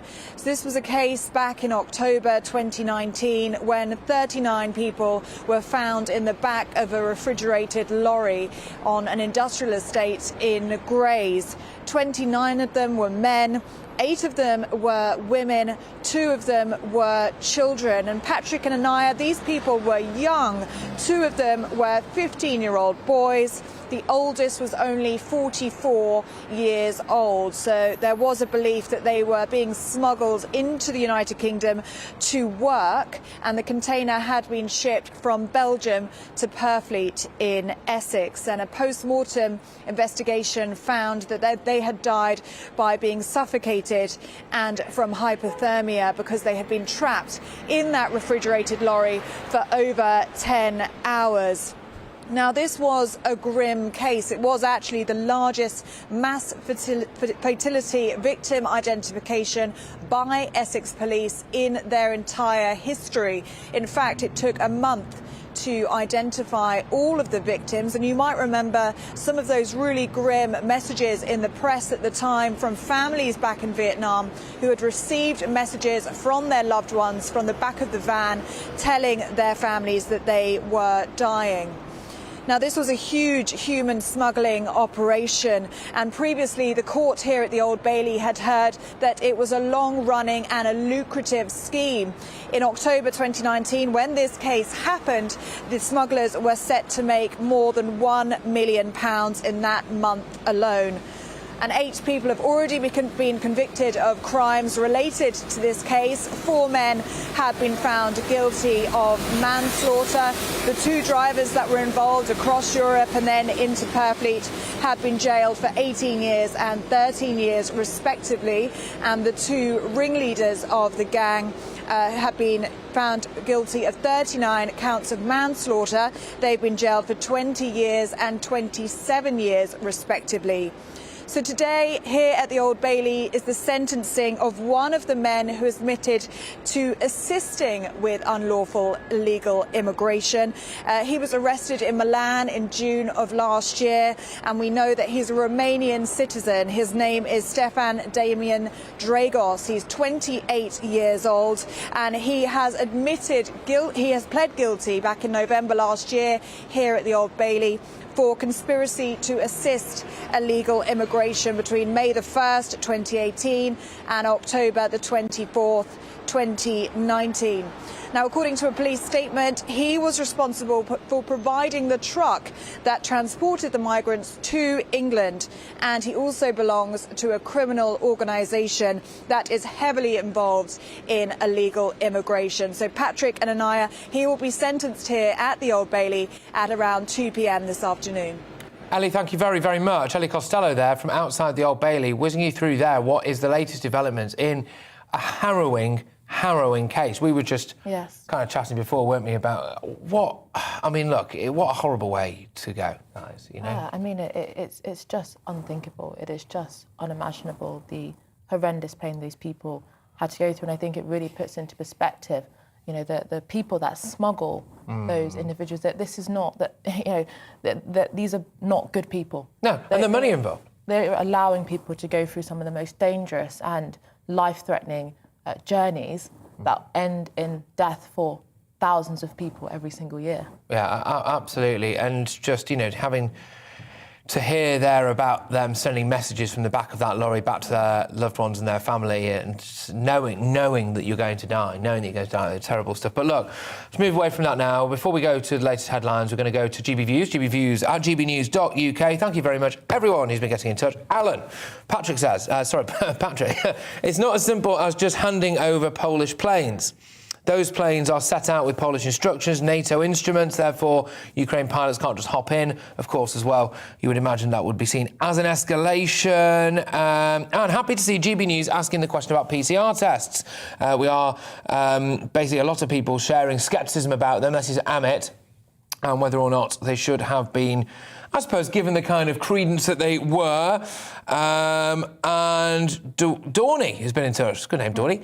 We clapped for the NHS, then sacked and threatened to sack a load of them, so why are you surprised? This is about clapping for Zelensky, and then obviously, of course, you would imagine, fingers crossed it doesn't happen, but there is a very real possibility that bloke's days are numbered. Yeah, Brian is saying, unfortunately, it is illegal to remove an animal that you killed on the road. So that's in relation to the road. Illegal to remove an animal? So if you killed them by accident on the road, you can't take them. Someone else can, because it's meant to disincentivise people from purposely killing going, there's animals. a fox, I'm having it. Yeah, exactly. So that's some information there for everybody. But I still think it's a very good idea for roadkill to be utilised in other This is just in case you turned on and think that Inaya's lost the plot. We did a story earlier about an app in Wyoming that would involve roadkill being eaten. So just a bit of context for you there. Anyway, right, after the break, as Ukrainians plead for aid, we ask one caregiver how easy it is to deliver some into a war-torn country. But first, it's time for your latest headlines.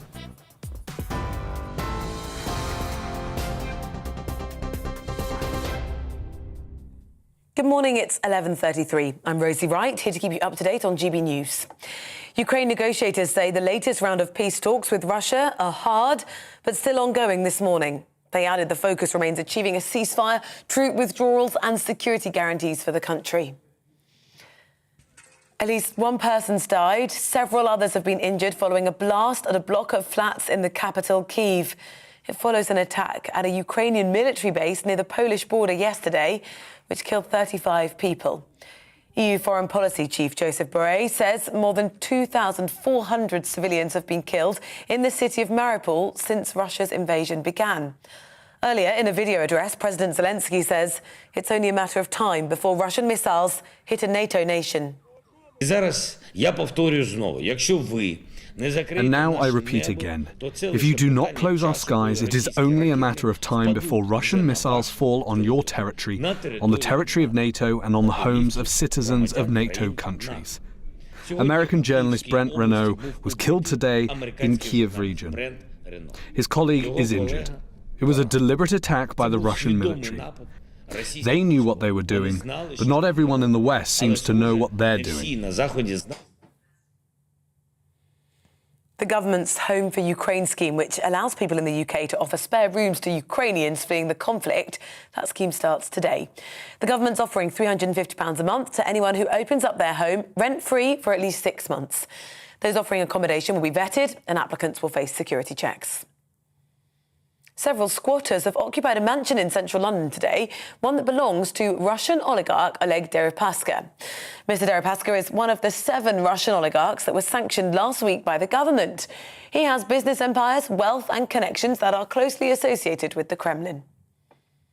You're up to date on GB News. We're on your TV, online and radio. Shortly, we'll be back to the point.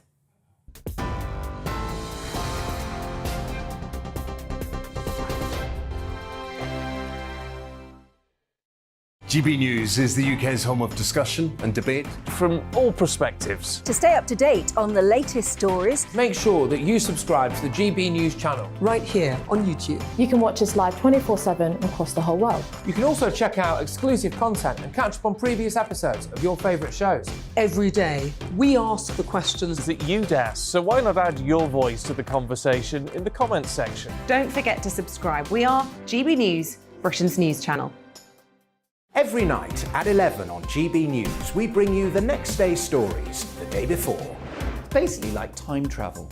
If it's a big story, we'll cover it, guaranteed. But we'll also have some fun along the way. Big opinions, big laughs. Sometimes big hair. This is Headliners, the paper review show that won't send you to sleep like the others will. 11 p.m, 7 nights a week. Join us.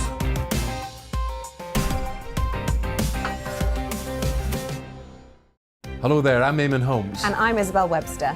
And we hope you can join us for Breakfast with Eamon. And Isabel. You make me laugh out loud, belly laugh. Is that important first thing in the morning? Yeah, absolutely. And there's me trying to be deadly serious.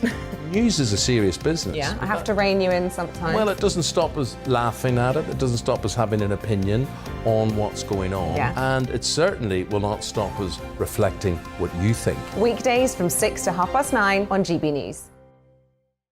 I'm Dan Wootton. Join me Monday to Thursday from 9 to 11 for the feistiest and most fun news debate on TV, where free speech reigns. I'll bring you a sharp take on the day's biggest stories, bombshell newsmaker interviews, and A-list guests. And I guarantee you, no spin, no bias, no censorship, and no reason to go to bed. That's Dan Wootton Tonight, Monday to Thursdays from 9 on GB News.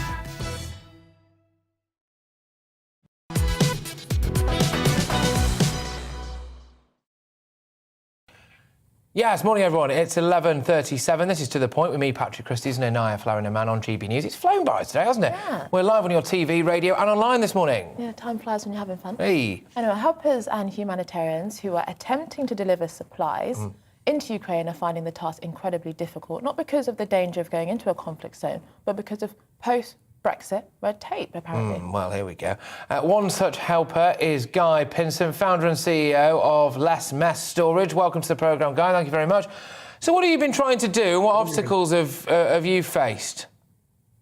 Well, obviously, we've all been shocked by this terrible war that started just over 2 weeks ago, and we thought, what can we do as an industry, the self-storage industry, to help?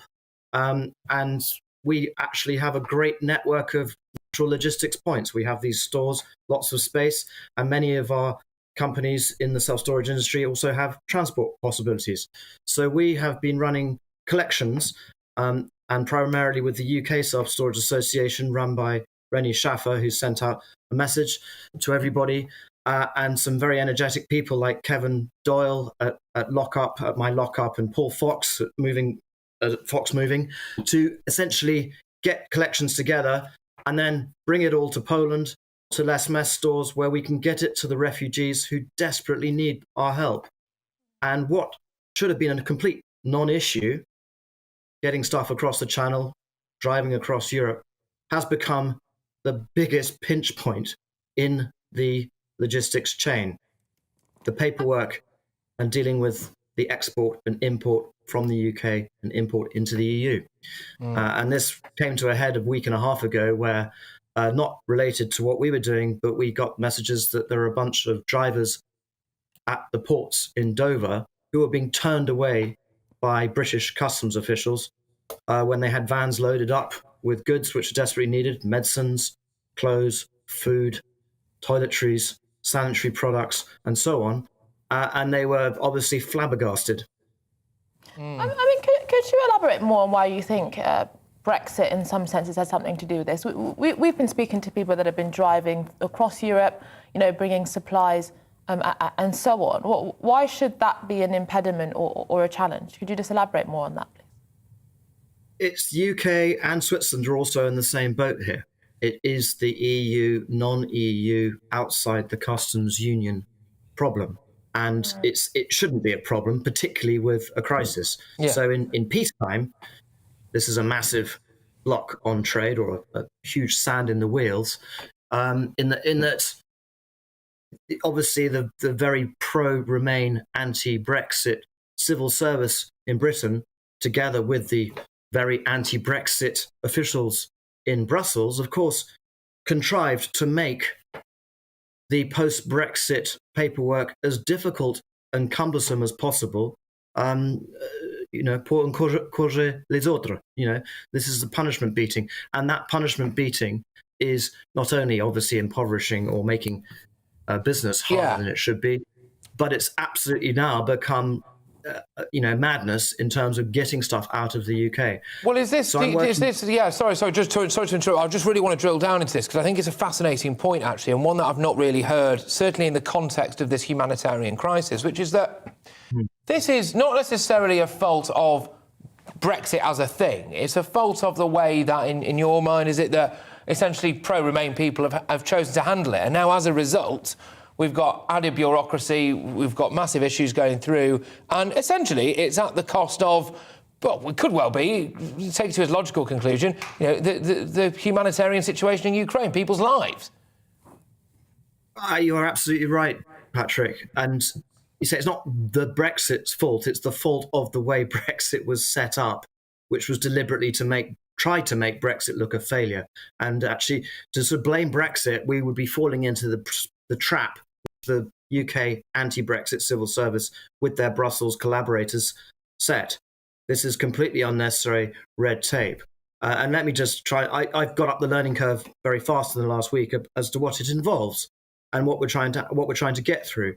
So in essence, the path of least resistance we have worked out together with a very helpful lady who's a customs agent on the side in Poland.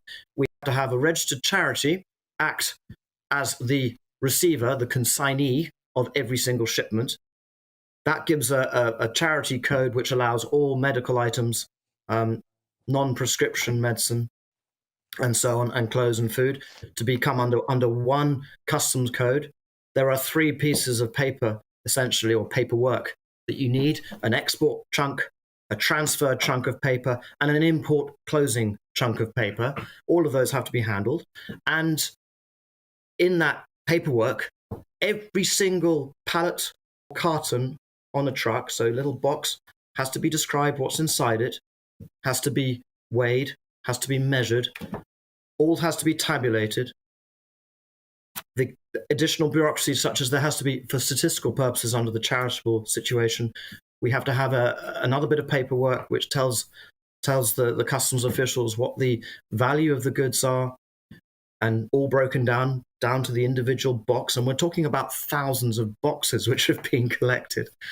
And also another bit of paperwork which even estimates the cost of the transport, the actual cost of the lorries and so on. So it goes on and on and on. Yeah. And we're going to drive through it because the greater goal here is obviously important to ignore.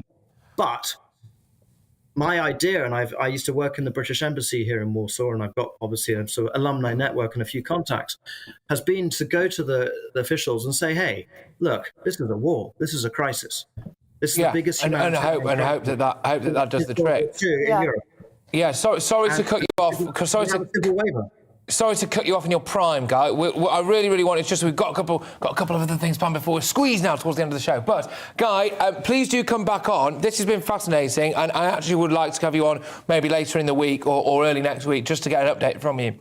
Guy Pinsent there, founder and CEO at Less Mess Storage, and doing a bit of research on that company as well. I see they've recently expanded, so our business is booming for Guy. But anyway, right, moving on.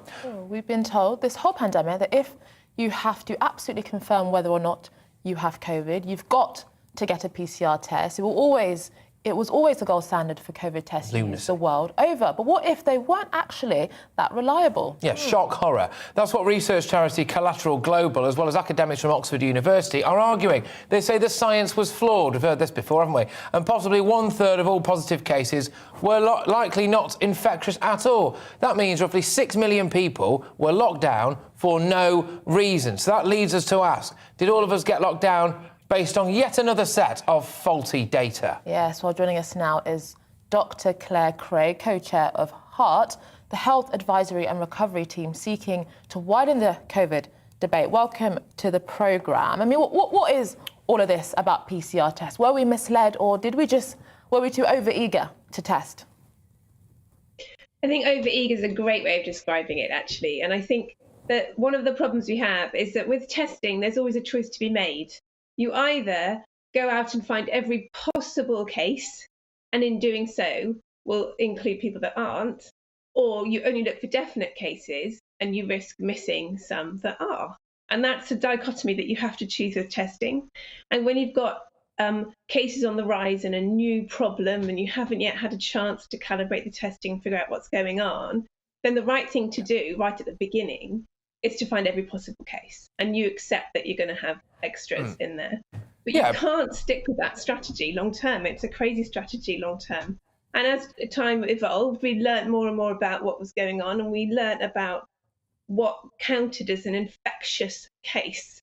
And that's what we needed. That was a question the testing should have answered. Is this person infectious to others? Well, that's the point. Or will they become infectious to others? And instead of trying to answer that question, we answered the question, has this person ever breathed the tiniest amount of virus? Now, this virus was filling the air, particularly in hospitals. And we had this crazy situation where last winter, if you remember, a third of hospital patients were tested positive because the air's full of virus. And yet there was still spare capacity that was a steady state throughout the whole winter. Yeah, and we've got these tests as well. Look, I know this, and I am, yes, if it comes across as though I am bitter and twisted about the whole thing, it's because I am bitter and twisted about the whole thing. People trying to go on holiday, right? You know, people who get COVID over Christmas, say, or people who got COVID over Christmas. Some of us barely had more than a sniffle. And then all of a sudden, a month and a half later, you do a PCR test in order to travel abroad, and it comes up that you've still got COVID, that you're still going to be able to pass it on, which is just bonkers, especially considering if you've been double or triple jabbed on top of that as well. You know, we were using these tests. It reminds me of the bomb detectors that we used to use in Iraq, where actually it turned out they were just basically two little metal sticks that you couldn't detect a bomb at all. Why were we doing this to ourselves? I think part of the reason we did it to ourselves is that the government signed up to lengthy, expensive contracts early on. Right. And those contracts come to an end on the 31st of March this year. And so finally, we're going to be freed from the insanity. But that's the truth of it. It was a sunk cost fallacy, and it just caused more harm than good. And we shouldn't underestimate the harm that it caused, because it was responsible for driving the fear narrative. It was responsible for the pingdemic. It was responsible for the UK being accused of doing worse. It was responsible for having all these people who deaths were wrongly diagnosed. And we've got more evidence recently that the deaths were wrongly diagnosed, because when we look in every other country, their COVID deaths matched pretty much their excess deaths, whereas we had more COVID deaths than excess deaths, which nowhere else had. No. And this winter, they've matched again. We've got better at it again this winter, but last winter it was not working. And we could see it from other measures. We could see it from the ambulance data, from the people coming in through A&E. There's other ways you can measure how many ill people there are, and that those measures showed us we were overdiagnosing with PCR. Dr. Claire, I mean, was this a use case specific problem? Is that what you were suggesting there, that this problem was UK specific? No, I didn't mean to suggest that. I think we were just particularly bad at it. Because we really went for it with testing. I think Matt Hancock got heavily criticised for not upscaling it, even though actually he kind of had done quite a good job at the beginning. But he was so heavily criticised that he made up for it in spades. And we rolled out these huge industrial laboratories, and we were doing it at a scale that was just not being seen elsewhere around the world. And when you try to do things quickly, you are bound to make mistakes. I mean, those that would defend the testing regime would argue that this was an alternative to mass lockdown. I mean, what do you say to that? I'd say, well, let's have a look at comparing countries that did or didn't have mass testing. So Austria and Germany are a really easy one to compare. Germany have been relatively conservative about testing. Austria went completely to town, and their trajectories have been exactly the same. OK. Good stuff. Well, look, Dr. Claire, thank you very much. And I think it's about time, actually. You know, it's all very well and good. For ages, people were banging on about, we've got the worst death rate in Europe. Our cases are going through the roof, this, that and the other. We've absolutely messed up Brexit, COVID. And you think, well, hang on a minute. Actually, you know, realistically, we were doing all these tests. The reliability of them is not particularly great. And you don't hear them come out now and do it. People in the media loved the chaos. They loved the fear. They loved being able to parrot how badly we were doing. Whereas in reality, the story was quite different. different. Anyway, Dr. Claire Craig, thank you very much. Co-chair of HEART, which is, of course, the Health Advisory and Recovery Team, seeking to widen the COVID debate. Right, now, the Queen's diary of upcoming events is under review after fresh health concerns for the 95-year-old monarch. Sources suggest she is unlikely to ever undertake major public engagements again, including the memorial service for her late husband, the Duke of Edinburgh. Another absentee will be Prince Harry, who confirmed he will not be attending Prince Philip's memorial service in 2 weeks' time, citing security concerns. But he will be attending the Invictus Games next month. Yeah, I'm absolutely sick of that guy. Anyway, joining us now is royal commentator Richard Fitzwilliams. Welcome to the programme, Richard. Thank you very much. Look, first and foremost, the Queen's health, that's the most important thing before I chew through my own tongue about Prince Harry. But anyway, how is she, do you think? Is this a concerning development? Well, it's not so much a development as, obviously, next month the Queen is 96 on the 21st of April, and it would appear that the mobility concerns, because she has recovered from COVID, and as we know, throughout her life she's been extremely robust, but this does appear simply to be linked to advanced age, and she mentioned mobility issues recently herself when she was seeing two military figures. So it's really a matter of very, very carefully balancing, based on medical advice, what it's felt she is able to do. And she had hoped, of course, to be at the Commonwealth Day service today at Westminster Abbey, and she most emphatically hopes to be at the Thanksgiving service for the life of Prince Philip. Yeah, I mean, fingers crossed, obviously, that the Queen is OK. She's ruled out a wheelchair, I understand. I can see the optics of that, Richard, but part of me thinks the British public wouldn't care if the Queen's in a wheelchair. I can understand that maybe she wants to seem, you know, more stoic. I don't know what the right word is there, really, more stoic or something like that. But, you know, we wouldn't mind seeing her in a wheelchair. She's, you know, like you said, she's about to turn 96, for goodness sake. Well, yes, indeed she is. But and she has been, I think, a role model for persons of advanced age, and the way she communicates. And virtually, look at those two wonderful broadcasts last year for the pandemic and the 75th anniversary of VE Day. But if the Queen feels that it's inappropriate, and I mean, you can see why people do, so to speak, fight against the advancing age. And as for someone who's always been active, to have these various problems, because they began last October, as we know, when she had to cancel engagements, something she absolutely hates doing. Obviously, this is something, again, that you would prefer not to have the sort of be seen in a way that reflects, all right, it reflects the actual age, but nonetheless, it's not something that you've done before, and, you know, you would prefer, as she obviously would, she's now using a walking stick. Last Monday, when she saw Canadian Prime Minister, she wasn't using her stick. But again, there's a tremendous amount she can do without participating physically in long events. This would have, I mean, today's service would have involved a car journey from Windsor to Westminster Abbey, and of course also an hour's service. But it must raise questions about the Platinum Jubilee events and how these... Right, well, just on that, Richard, and we've got just about a minute and a half, so I'm going to have to keep this brief. You mentioned the Platinum celebrations there. Prince Harry's not coming back because of security concerns, so he says, but he's off to the Netherlands, obviously, for his Invictus Games. This could well be one of the last times he might have the opportunity to see his grandmother. This could well be one of the last opportunities that she would have to meet her granddaughter. And Prince Harry is pontificating and doing this. Does someone want to stick him in an MRI machine and see if he's got a heart or a brain?